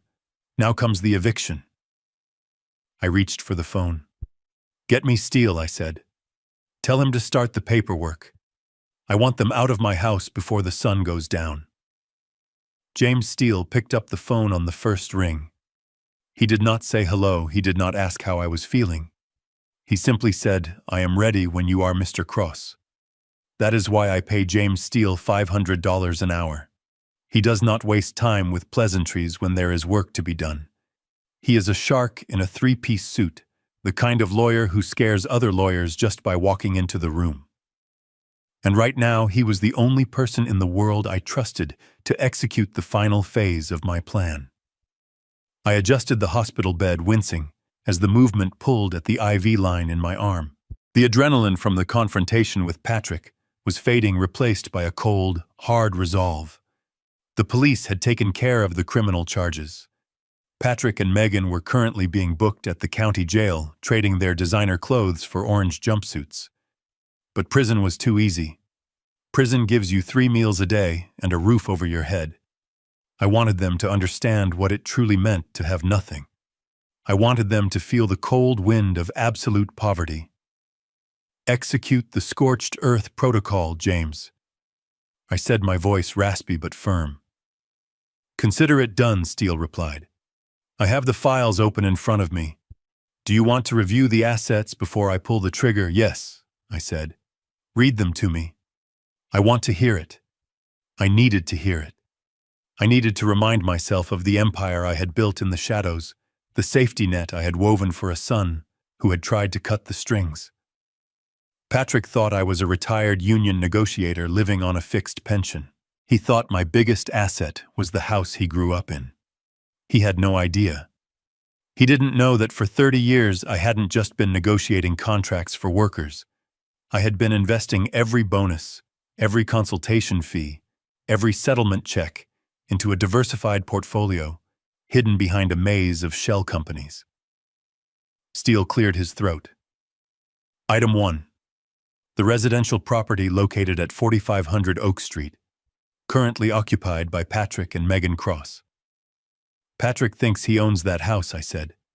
He thinks he pays the mortgage to a private lender in Chicago. He does, Steele corrected. But the private lender is Cross Holdings LLC. You own the note, Bernie. You have owned it for 5 years. When he missed those 3 payments last year, you told me to let it slide. You told me to give him a grace period. I closed my eyes. I remembered that. Patrick had come to me crying about cash flow, about bad luck. I had forgiven the interest. I had let him stay. I had subsidized his lifestyle while he plotted my death. Foreclose, I said. Call the default. He is in violation of the moral turpitude clause. I had you bury in the fine print. Conviction or arrest for a felony triggers immediate acceleration of the debt. The clause is enforceable. Steele confirmed. I will have the eviction notice posted on the door within the hour. By the time they make bail, if they make bail, their keys won't work. The locks will be changed. Their clothes will be in bags on the curb. Good, I said. What is next? Item 2, Steele continued. The commercial property at 12 Industrial Way. The auto body shop. Patrick's pride and joy. The business, he claimed, was his ticket to the big time. He walked around that shop like a king, barking orders at mechanics, buying top-of-the-line tools he didn't know how to use. He bragged to everyone that he was the sole proprietor. He leases the land, I said. From Summit Properties, Steele said, which is a wholly owned subsidiary of your trust. The lease is month to month, Bernie. You never gave him a long-term contract.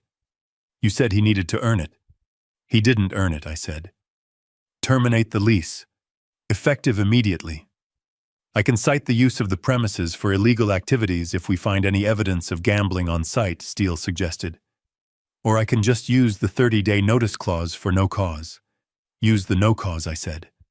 It hurts more. Tell him the landlord has decided to repurpose the land. Tell him he has 48 hours to vacate the equipment, or it becomes property of the landlord. I imagined Patrick's face when he realized his business. His identity was evaporating into thin air. He wouldn't just be unemployed. He would be unmoored. Item 3, Steele said, the tone of his voice shifting slightly. The vehicles. Ah, yes. The vehicles. Patrick drove a $90,000 Range Rover. Megan drove a luxury sedan. They flaunted those cars at church at the country club. They couldn't afford at the family gatherings where they looked down their noses at my 10-year-old Ford truck. They told everyone they had leased them through a high-end corporate fleet program. They did, I said.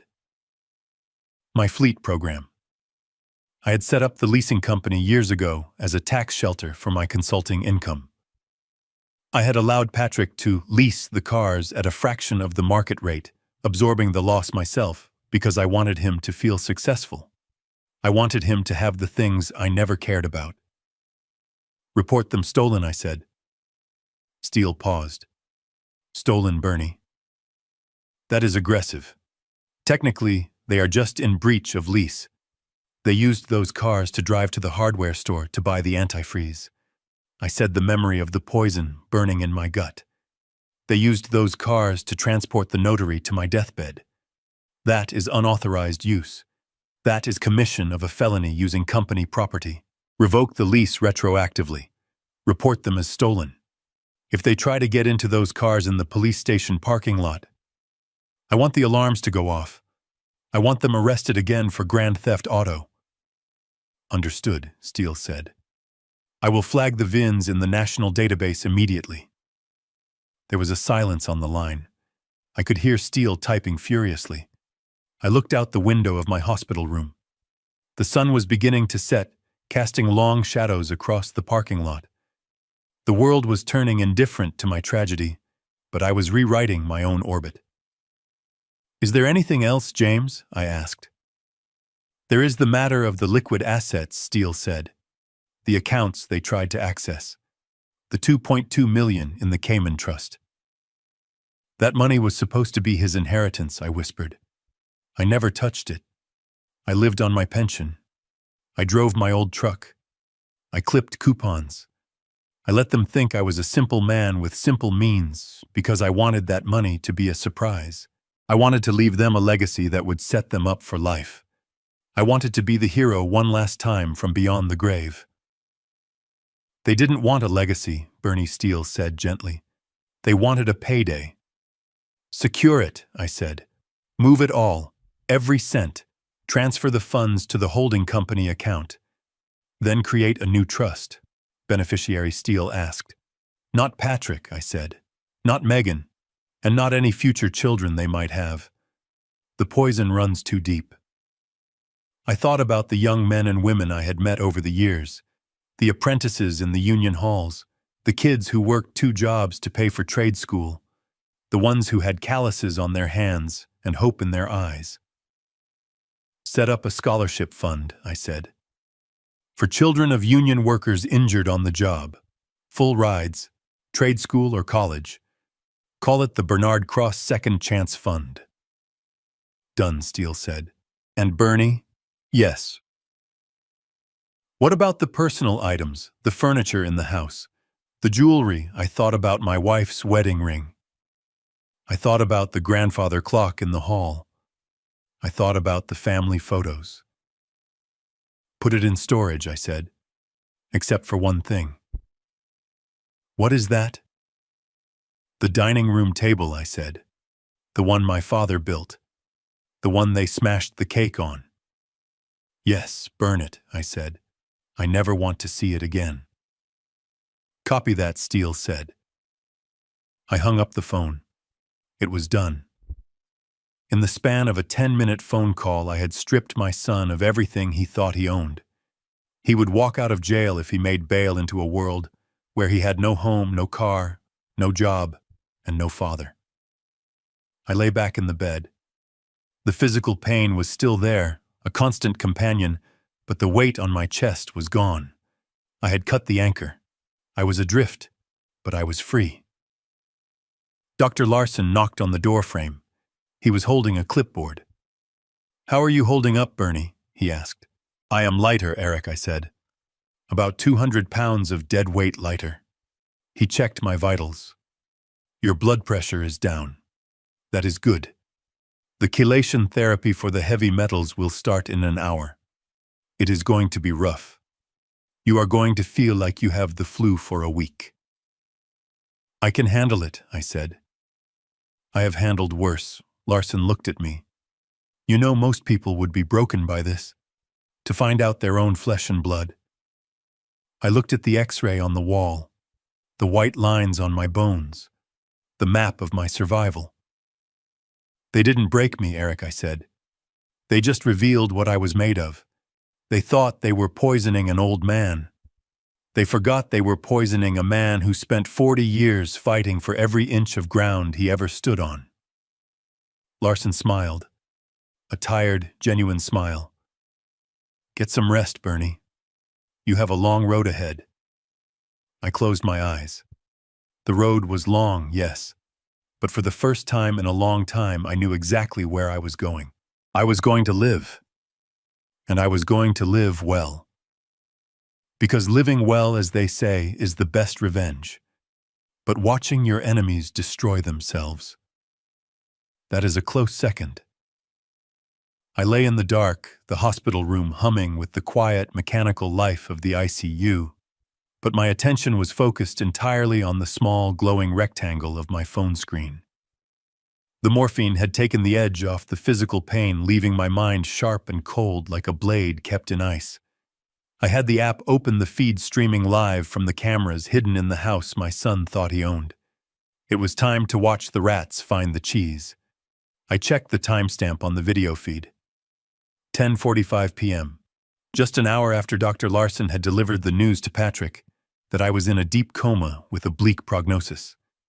I expected to see somber faces. I expected to see perhaps a flicker of guilt, or at least the performative sadness they usually wore so well. Instead, I saw a party.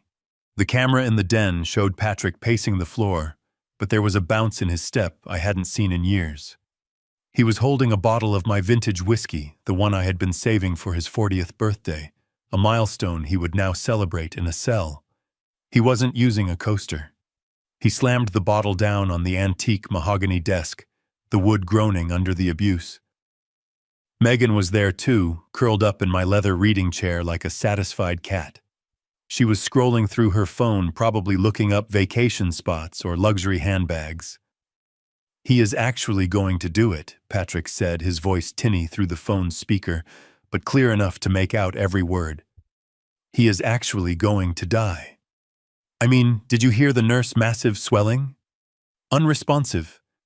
Nature is finally taking its course.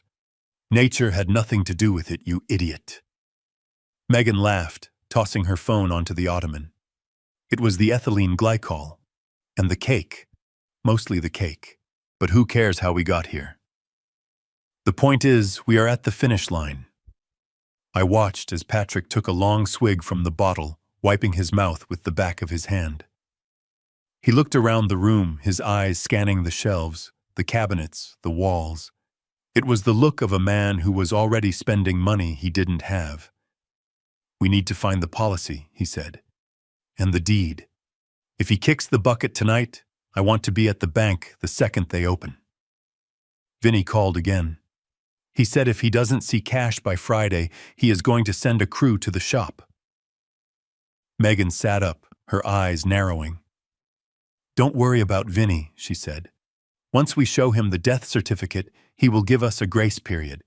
He knows we are good for it. The house alone covers the debt." But Patrick wasn't listening.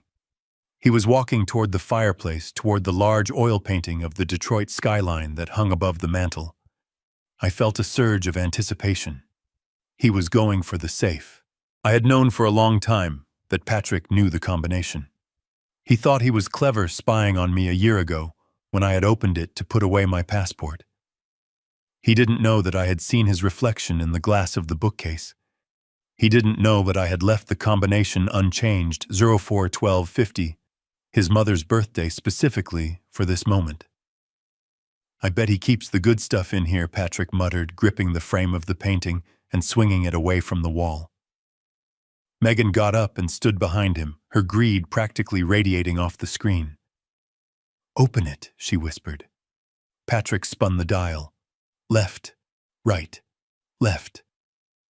The heavy click of the tumblers falling into place was audible even over the microphone. He pulled the handle down, and the heavy steel door swung open. I held my breath. This was the pivot point. If they found nothing, they might get suspicious. They might panic and run. But I hadn't left it empty. Patrick reached inside and pulled out a metal lockbox. He rattled it. It was heavy. cash?" Megan asked, leaning over his shoulder. Patrick pried the lid open. It wasn't locked.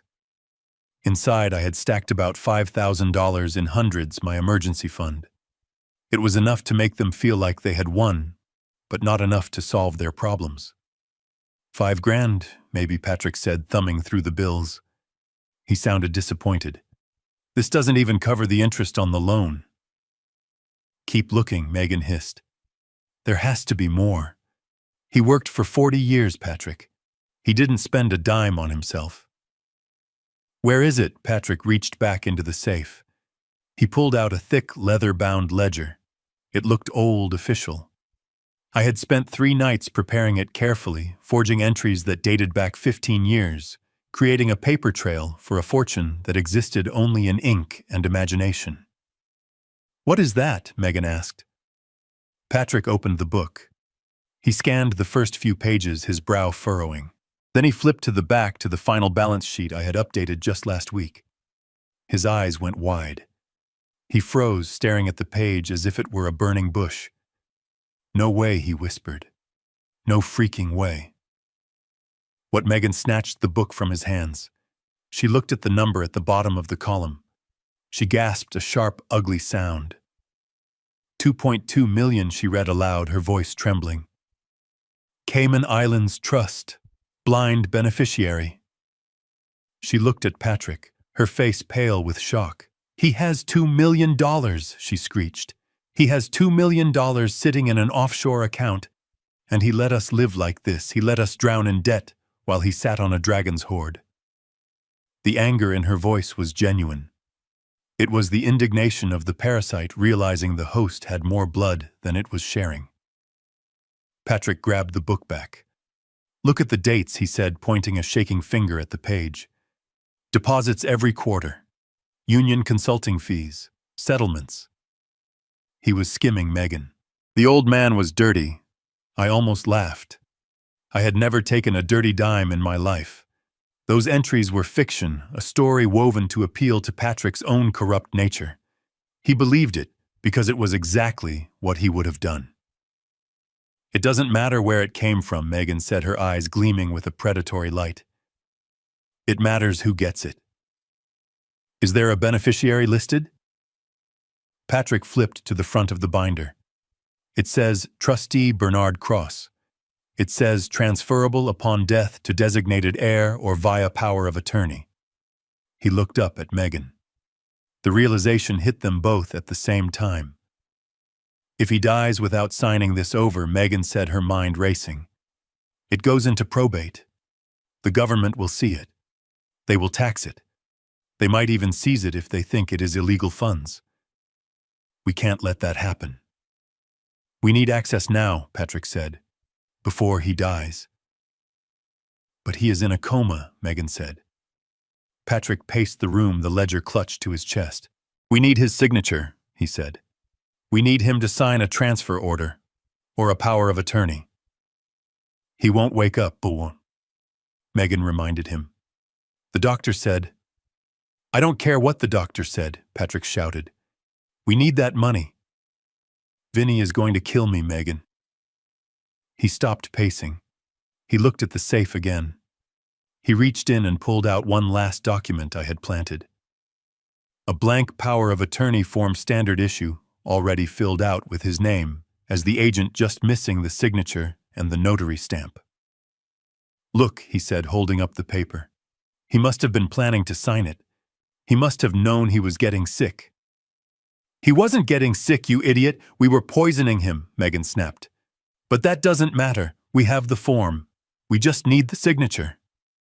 They stared at each other. I could see the wheels turning. I could see the moral event horizon approaching, and I watched them cross it without even blinking. "We go to the hospital," Patrick said. "Tomorrow morning. We tell them we need to say our goodbyes. We bring Polly." "Polly the pen?" Megan asked. "The forger." "He is a notary too," Patrick said. "He will stamp anything for $500. We get Polly in the room. We put the pen in Dad's hand. We guide it. He is out cold, Megan. He won't know the difference. We get the signature, Paulie stamps it, and we transfer the funds before his heart stops beating.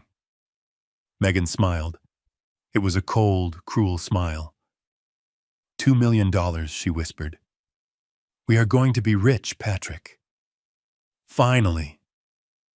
Patrick poured himself another drink, his hand shaking with excitement. To the old man, he said, raising the glass to the empty room. Thanks for the nest egg, Dad. Sorry you won't be around to spend it. I watched them drink. I watched them high-five. I watched them stuff the cash from the box into their pockets, unable to resist even the small change. They had swallowed the bait. Hook, line, and sinker. They weren't just greedy. They were arrogant. They believed so fully in their own narrative that I was a helpless, senile, dying old man that they couldn't conceive of a trap. They saw the cheese, but they didn't see the spring. I turned off the phone screen. The room plunged back into darkness. I lay there listening to the beep of the heart monitor. My heart rate was steady. My hands were still. They were coming tomorrow. They were bringing a forger. They were going to try to rob a man they thought was comatose. It was perfect. It wasn't just attempted murder anymore. It was conspiracy. It was fraud. It was a criminal enterprise. When they walked into this room tomorrow, they wouldn't just be walking into a hospital. They would be walking into a federal indictment. I closed my eyes and let the morphine pull me down into sleep. I needed the rest. I had a big role to play in the morning. I had to be the dying victim one last time before I rose from the dead to bury them. 3 days. That was how long Dr. Larson kept me in the twilight zone of the ICU, buying time for the heavy metals to leach out of my blood while the legal team built the cage around my son. When the discharge papers were finally signed, I wasn't walking out.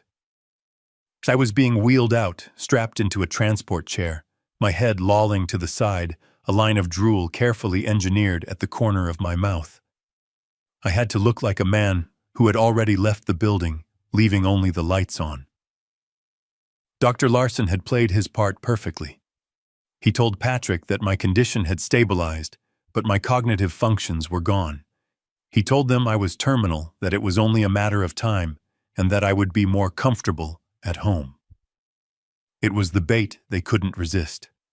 At the hospital there were witnesses, cameras, nurses. At home there was only them, me, and the secrets they thought were safe. The medical transport team that loaded me into the back of the ambulance wasn't from the hospital. The driver was Detective Miller. The large, silent orderly adjusting my blankets was Sergeant Kowalski. They were plainclothes wired for sound and carrying concealed weapons under their scrubs. "Showtime, Bernie," Miller whispered as he locked the wheelchair brakes in the back of the van. "Remember, don't break character until I give the signal. We need them to commit. We need the pen in your hand." I blinked once. Yes. The ride to the house was short, but every bump in the road sent a fresh wave of nausea through me. The chelation therapy was working, stripping the poison from my bones, but it left me feeling hollowed out, scraped clean. It made the act easier. I didn't have to pretend to be weak. I was weak, but my mind was a fortress. When we pulled into the driveway, I saw them. Patrick and Megan were standing on the porch. They weren't wearing black. They were dressed casually, like a couple expecting a furniture delivery, not their dying father. Patrick was holding a beer. Megan was checking her watch. Miller opened the back doors. The sunlight hit me harsh and unforgiving. "Careful with him," Patrick called out, walking down the driveway. He didn't sound concerned. He sounded like a man worrying about scratching the paint on a car he was about to sell. "The doctors said he's fragile." "We got him," Miller grunted, lowering the lift. They wheeled me up the path. I kept my eyes unfocused, staring at a point somewhere past Patrick's left ear. I let my mouth hang open slightly. I felt Patrick lean in close. I smelled the stale alcohol and the nervous sweat. "Hey, Dad," he said loudly, performing for the orderlies. "Welcome home. We're going to take good care of you." Then he leaned closer, his voice dropping to a whisper that only I could hear. "For about 2 days, you old vegetable. Then it's lights out." I didn't flinch. I didn't blink. I let him think I was gone. They wheeled me into the living room. It was exactly as I had left it, except the stain on the floor where I had bled was gone scrubbed clean. They had set up a hospital bed in the center of the room, displacing my favorite armchair. It was a rental, cheap and creaky. "Right here is fine," Megan directed, pointing to the bed. "We can handle him from here. You guys can go." Miller hesitated. "Ma'am, we usually get the patient settled, check the vitals." "We know how to check vitals." Megan snapped, her facade cracking just a little. "We are family. We want our privacy. Please just leave." She was anxious. She wanted the witnesses gone. She wanted access to the checkbook. Miller looked at me. I gave the microscopic nod we had agreed upon. "Go. Let them think they're safe." "All right, folks," Miller said. "Call us if there are any changes. He's not really there anymore, so don't expect much." "We know," Patrick said, practically shoving Miller toward the door. "Thanks for the ride." The door closed. The lock clicked. The silence that filled the room was heavy, thick with malice. I lay on the rental bed, staring at the ceiling fan. I heard the distinct sound of a deadbolt sliding home. Finally, Megan exhaled. Her voice changed instantly. The sweet, concerned daughter-in-law vanished. In her place was the predator. "God, he smells like antiseptic, an old man. It's disgusting." "He's a $2 million lottery ticket, Megan," Patrick said. "I don't care if he smells like a sewer. Get the bag." I heard the zipper of a laptop bag. I heard papers shuffling. Megan walked into my line of sight. She looked down at me with pure contempt. She waved a hand in front of my face. I didn't blink. "Lights are on, nobody's home," she sneered. "Larson was right. His brain is mush. The antifreeze really did a number on him."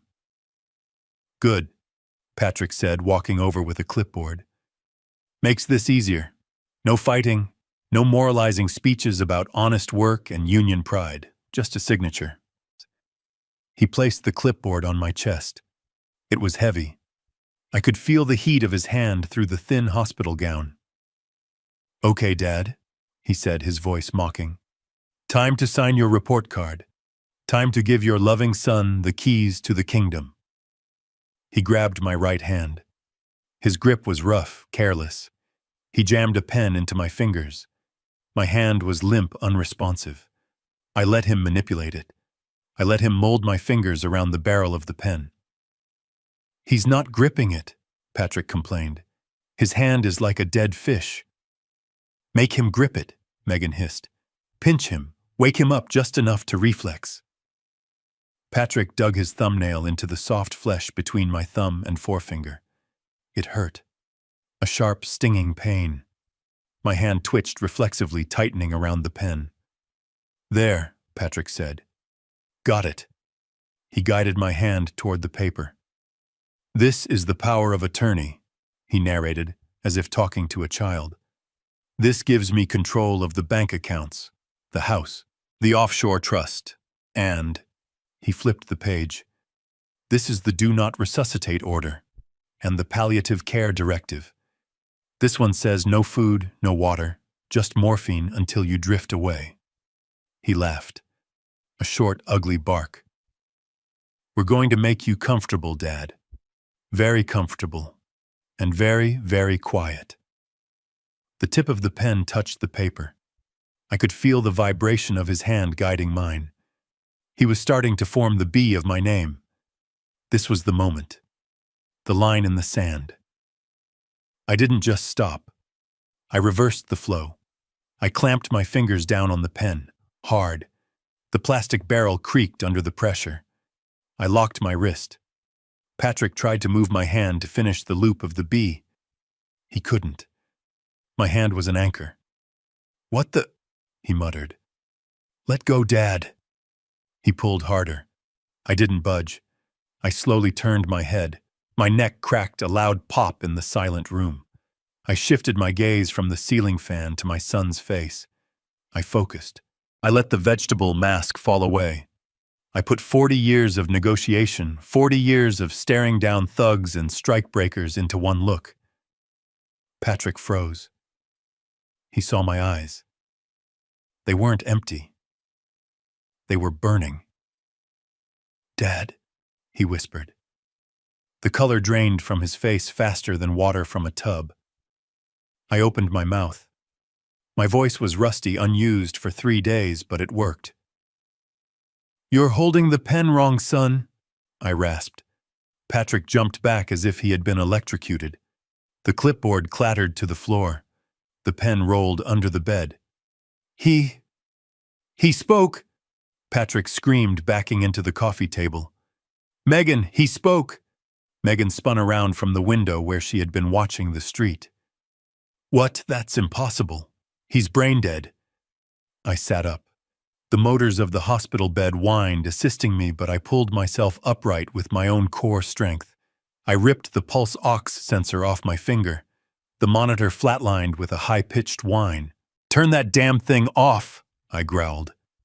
Megan stared at me, her mouth hanging open. She looked from me to Patrick, her eyes wide with terror. "You said he was a vegetable," she shrieked at Patrick. "You said the doctor promised—" I don't know," Patrick stammered. He was shaking. "Dad, are you okay?" I swung my legs over the side of the bed. My feet hit the floor. I stood up. I was shaky, yes. I was in pain, yes. But I was standing, and I was tall. "Am I okay?" I repeated, taking a slow, menacing step toward them. "That's a complicated question, Patrick. Physically, I'm full of heavy metals. My face is held together with titanium screws. My kidneys are working overtime to filter out the antifreeze you put in my morning blend." Megan gasped. She backed up until she hit the wall. "He knows," she whispered. "Oh my God, Patrick, he knows about the antifreeze." "I know about the antifreeze," I said, taking another step. "I know about the arsenic. I know about the cake. I know about the loan shark. And I know about the $2 million you think you found in the safe." Patrick looked at the open safe behind the painting. Then he looked back at me. You set us up," he realized. The horror on his face was absolute. "The ledger, the money, it was a trap." "It was a honeypot," I said. "And you two are the flies, and you just landed right in the sticky stuff." Patrick's fear suddenly morphed into desperation. He looked at the door. He looked at me. He realized there were no police in the room, just a frail old man. He reached into his pocket. I knew what he was reaching for. A knife, a gun, or maybe just the sheer physical strength of a younger man against an older one. "You're alone, Dad," he said, his voice dropping to a growl. "You played a good game, but you made one mistake. You came home. Nobody knows you're awake. If you die now, it's still just a tragic complication." He took a step toward me, hands curling into fists. "Finish him, Patrick," Megan yelled. "Do it now." I didn't flinch. I didn't back down. I just smiled. It was the smile of a man who had already won. "I'm not alone, Patrick," I said softly. I reached into my pocket and pulled out a small remote control. I pressed the button. The front door exploded inward. It wasn't a kick. It was a battering ram. The wood splintered and flew across the room. "Police, get on the ground now!" The room filled with black uniforms. Detective Miller was the first one through the breach, his service weapon drawn and leveled at Patrick's chest. "Patrick, cross!" Miller shouted. "Drop to your knees, hands behind your head." Patrick froze. He looked at the gun. He looked at me. He looked at the ruin of his life. He dropped to his knees. He started to cry. It wasn't a cry of remorse.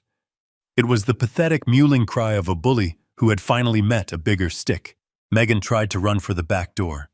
She made it 2 steps before Sergeant Kowalski tackled her. She hit the floor hard, screaming obscenities. I watched them. I watched as they were cuffed. I watched as their rights were read to them in my living room. Miller walked over to me. He lowered his gun. "You okay, Mr. Cross?" he asked. I looked at my son face down on the carpet, sobbing into the fibers. "I'm fine, Detective," I said, "just taking out the trash." I stood over my son, the man who had spent the last 3 months trying to erase me from the earth, and watched as the reality of his new life settled onto his shoulders like a lead vest. The room was crowded with uniforms, the air thick with the static of police radios and the smell of fear. But for a moment, it felt like there were only 3 of us. Me, the father who refused to die, and them, the children who had dug 2 graves and fallen into both. Detective Miller holstered his weapon and signaled for his officers to haul them up. Patrick was weeping openly now, a pathetic snot-nosed sound that grated on my nerves. Megan was silent, her face a mask of shock, her eyes darting around the room as if looking for a lawyer or a trapdoor. "Wait," I said. My voice was raspy, the heavy metals still clinging to my vocal cords, but it cut through the noise of the room. "Don't take them yet." Miller looked at me. He nodded once. He knew I needed this. He knew a negotiator doesn't leave the table until the terms are fully understood. I walked over to the kitchen counter. My legs were steady. The adrenaline was a powerful drug stronger than the poison they had fed me. I saw the silver coffee canister sitting there, the one Megan had filled with her special blend. I popped the lid. The smell wafted up rich Arabica with that faint cloying undercurrent of bitter almonds. I picked up the canister and walked back to where Megan was kneeling, her hands cuffed behind her back. I crouched down, ignoring the protest of my stiff joints until we were eye to eye. "You always made it a little too sweet, Megan," I said softly. I held the canister out so she could smell it. "That was your mistake. You thought the sugar would hide the chemical burn. But you forgot something. I worked in chemical plants for 15 years. I know what cyanide precursors and ethylene glycol smell like." Megan flinched away from the canister as if it contained a viper. I didn't," she stammered. "Save it," I said, standing up and handing the canister to a forensic technician who was waiting with an evidence bag. "That isn't coffee. That is a Class A felony. And that almond aftertaste you were so proud of, that is going to be the flavor of the next 20 years of your life." Patrick looked up at me, his eyes red and swollen. "Dad, please." "I didn't know. She told me it was just supplements. She said it was holistic medicine." I looked at him. The lie was so lazy it was insulting. "You didn't know," I repeated. I turned to Dr. Larson, who was standing by the door holding a large manila envelope. "Eric, show him." Larson walked forward. He didn't say a word. He just pulled out the large acetate sheet of my X-ray and held it up against the window, letting the afternoon sun illuminate the grisly details of my skeleton. "Look at the wrist, Patrick," I said, pointing to the ghostly image of my radius. "See those white lines? Those are called lead lines. That is where the poison settled into the bone matrix because my body was trying to filter it out and failing. There are 3 of them. 3 months. 3 distinct doses." Larson spoke, then his voice clinical and cold. "These lines don't appear by accident, Patrick. And they certainly don't come from holistic supplements. This is the result of chronic high-level exposure to heavy metals. You watched your father shake. You watched him go blind. And you didn't call a doctor. You called a loan shark." Patrick stared at the X-ray. He couldn't look away. The physical evidence of his cruelty was glowing in the sunlight. "I didn't mean for it to hurt," he whispered. "That is the worst part," I said. You didn't care if it hurt or not. You just wanted it to be fast. I turned away from them. I was done with the emotional audit. It was time for the financial foreclosure. There is one more person you need to meet, I said. I nodded to the open front door. James Steele walked in. He was wearing a charcoal suit that cost more than Patrick's car. He was carrying a leather briefcase. He looked out of place in my modest living room, like a shark in a goldfish bowl. "Who is that?" Megan asked, her voice trembling. "This is Mr. Steele," I said, "my attorney, and the trustee of the estate you tried to steal." Steele didn't smile. He opened his briefcase and pulled out a stack of documents. He walked over to Patrick and held them up so he could read the bold print at the top. Notice of foreclosure, Steele read, and notice of eviction. Patrick blinked, confused. Foreclosure. But we pay the mortgage to a private lender. We have a grace period. You pay the mortgage to Cross Holdings, LLC, Steele said, which is a shell company solely owned by your father. You haven't paid rent in 4 months, Patrick. Bernie let it slide. But as of this morning, the owner has exercised his right to accelerate the debt due to criminal activity on the premises. Steele dropped the paper on the floor in front of Patrick's knees. You are trespassing, Patrick. This isn't your house. It never was. But the shop, Patrick stammered. My business. Seized, Steele said, dropping another paper. Equipment liquidated to cover back rent. The locks were changed an hour ago. Your mechanics have been sent home. Patrick looked like he had been punched in the gut. Everything he identified with his house, his business, his status was evaporating in real time. And the cars, Steele asked, looking at Miller. Detective Miller stepped forward. We ran the plates on the Range Rover and the sedan in the driveway. They came back as stolen. Stolen, Megan shrieked. We leased those. You leased them from your father's fleet company, I corrected. And the lease agreement clearly states that using the vehicles in the commission of a felony voids the contract and reverts ownership immediately. You drove that car to buy the poison, Megan. You drove it to bring the forger here. That makes it a getaway car. Miller nodded. Grand theft auto. Add it to the list. Megan slumped against the wall, defeated. She looked at Patrick with pure hatred. You said he was senile, she hissed. You said he was a pushover. You said he had millions stashed away and he was too stupid to spend it. I did have millions stashed away, I said. I walked over to the safe behind the painting. It was still open, the fake ledger sitting where they had left it. $2.2 million, I said. I saved it for 30 years.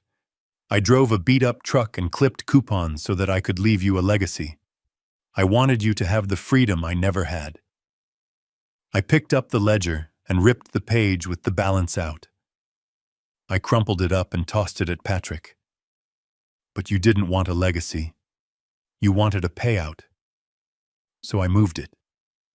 Moved it where Patrick asked, his voice cracking. To a place where it will actually do some good, I said. The Bernard Cross Second Chance Fund. It is going to put kids through trade school. Kids who know the value of an honest day's work. Kids who wouldn't poison their father for a down payment on a boat. You gave it away, Patrick screamed. You gave my money away. It was never your money, son, I said. It was my life, and you tried to take it. So now I am taking it back. I looked at Miller. Get them out of here, detective. I have a lot of cleaning to do. Miller signaled his officers. They grabbed Patrick and Megan by the arms and hauled them to their feet. Patrick struggled, digging his heels into the carpet. Dad, he yelled. Dad, you can't do this.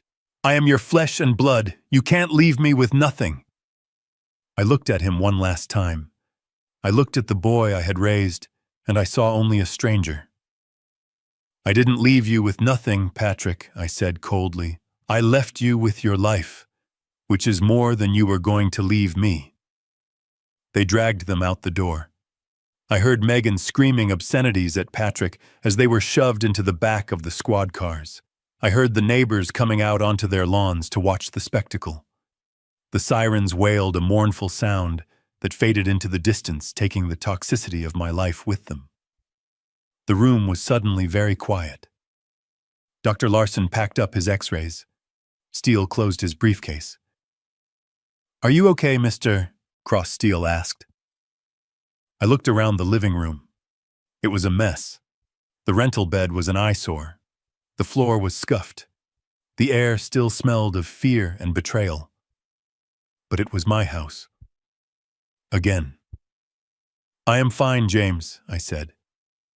I walked over to the window and watched the last police cruiser turn the corner. "Send the cleaning crew tomorrow," I said. "I want everything they touched gone. The furniture, the rugs, the curtains. Burn it all." "Consider it done," Steele said. He and Larson left, closing the door softly behind them. I was alone. My body ached. My face was a mask of bruises. I was 73 years old, and I was an orphan of my own making. But as I stood there in the silence, I felt a strange sensation in my chest. It wasn't pain. It was a heartbeat. Strong, steady, unbroken. I walked to the kitchen. I poured the coffee beans from the canister into the trash compactor. I ran it until I heard the crunch of the beans turning to dust. Then I went to the fridge. I took out a bottle of water. I cracked the seal. I drank. It tasted like water. Clean, cold, safe. I wasn't just a survivor. I was a free man. And for the first time in months, the future didn't look like a dark tunnel. It looked like a blank page. And I had the pen. The sound of handcuffs ratcheting shut is distinct. It is a mechanical final sound, like a steel door slamming on a future that no longer exists. I watched from the edge of my hospital bed as Detective Miller tightened the metal loops around Patrick's wrists. My son was face down on the carpet, his cheek pressed into the fibers, his expensive Italian suit jacket pulled tight across his shoulders. He wasn't fighting anymore. He was just vibrating with shock. Megan was already upright, being marched toward the door by two uniformed officers. She was screaming a high-pitched feral sound about entrapment and lawyers, but no one was listening. The neighbors were likely gathering on the lawn by now, drawn by the lights and the noise. They were about to get a show they would talk about for 20 years. Patrick Cross Miller said, his voice flat and bored, reciting the words he had said 1,000 times before. "You are under arrest for the attempted first-degree murder of Bernard Cross. You are also charged with elder abuse, wire fraud, and conspiracy to commit grand theft." "Attempted murder," Patrick choked out, spitting carpet fibers. "It wasn't murder. It was assisted living. He was sick. We were helping him. You were feeding him antifreeze," Patrick Miller said, yanking him up to his feet. "We found the receipt in your car. We found the search history on your laptop. How long does ethylene glycol take to kill a 70-year-old male? You weren't helping him.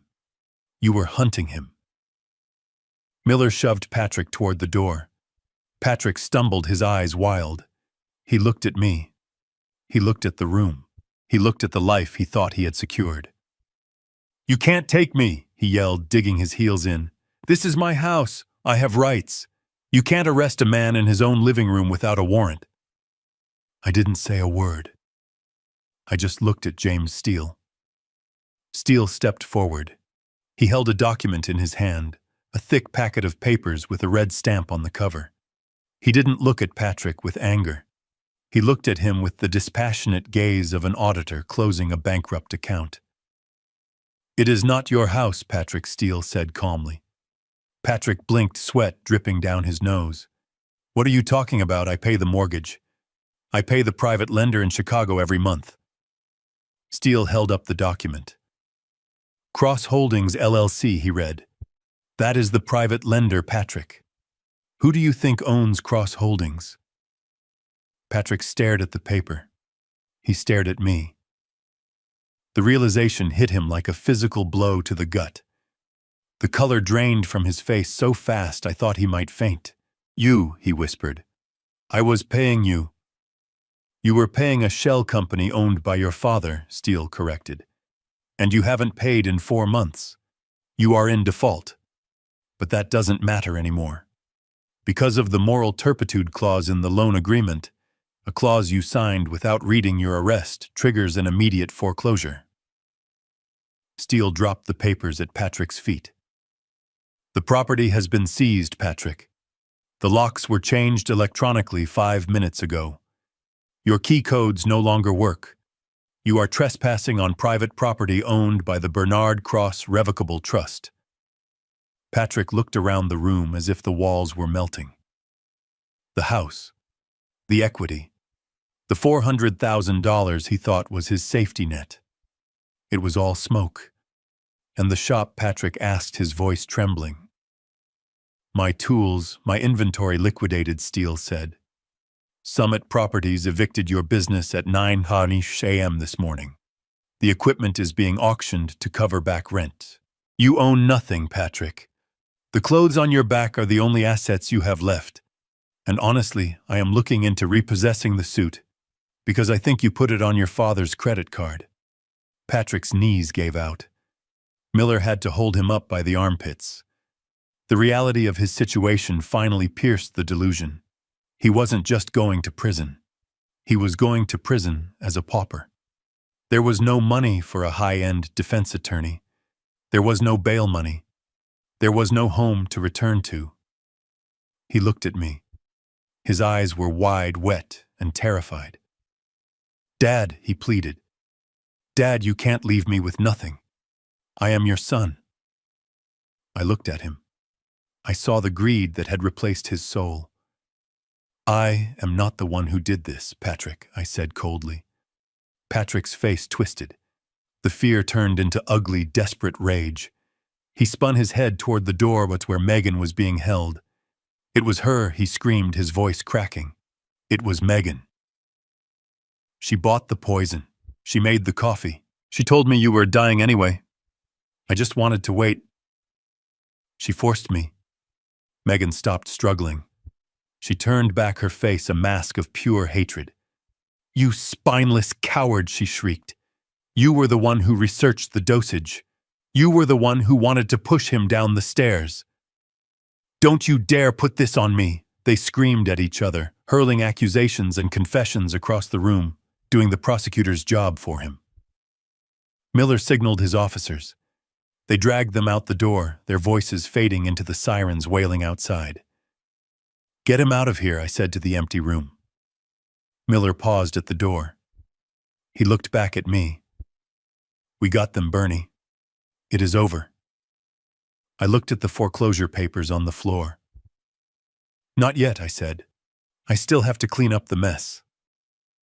The red and blue lights of the police cruisers faded into the distance, swallowing the chaos and carrying away the 2 people who had turned my home into a hunting ground.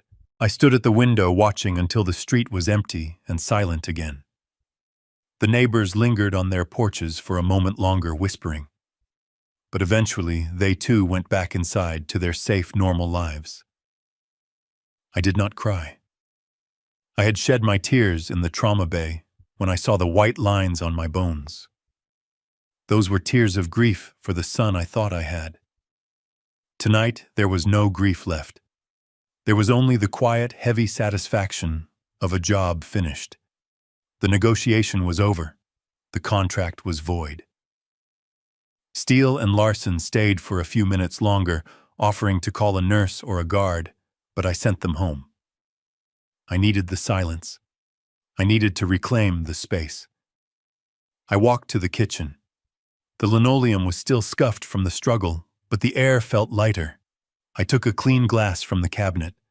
I filled it with tap water. I held it up to the light, checking its clarity, a habit I would probably have for the rest of my life. I took a sip. It was cold, clean, and tasteless. It was the most delicious thing I had ever drunk. It tasted like survival. I looked around the house. It was a good house. I had paid for every brick with sweat and overtime. But it was tainted now. Every room held a memory of a lie. The kitchen where Megan poisoned my coffee. The living room where Patrick planned my funeral. The hallway where I had staged my escape. It wasn't a home anymore. It was a crime scene. I picked up my phone. I didn't call a cleaning crew. I called my broker. "It is Bernie," I said when he answered, surprised at the late hour. "Put the house on the market. Tomorrow morning. As is. No inspections. Cash buyers only. I want it gone by the end of the week." I hung up before he could ask questions. I didn't care about the price. I just wanted the closure. Then I opened the airline app on my phone. I had $2.2 million that wasn't going to be wasted on legal fees for an ungrateful son. I scrolled past the economy seats. I scrolled past business class. I selected first class. One way. To Rome. I had always promised my late wife we would see the Vatican. I was going to keep that promise alone, but I would be bringing her memory with me, not the burden of her son's greed. I sat down in my favorite chair, the one Patrick had tried to replace with a hospital bed. I looked at the blank wall where the painting used to hang. I was 73 years old. I was battered. I was bruised. But I was free. I had learned the hardest lesson a parent can learn. You cannot save people who are determined to destroy you, even if you gave them life. But you can save yourself. And that is exactly what I did. Thank you for listening to my story. If you have ever had to cut toxic family out of your life to save your own sanity, let me know in the comments. And please like and subscribe for more stories of truth and justice. Until next time, remember to watch your back, even at your own dinner table. The most painful truth Bernard faced wasn't the physical assault, but the realization that shared blood does not guarantee loyalty. We are often taught that family must be protected at all costs, yet his story serves as a stark reminder. Unconditional love should never mean unconditional tolerance of abuse. True family is built on mutual respect, not obligation or biological ties. Bernard's journey proves that it is never too late to reclaim your dignity. No matter your age, you have the absolute right to sever toxic ties and choose your own peace. Sometimes survival requires walking away from the very people you once carried. If you believe justice was truly served today, hit that like button and subscribe for more stories of resilience. Have you ever had to draw a hard line with a toxic family member? Share your experience in the comments below. I read every single one.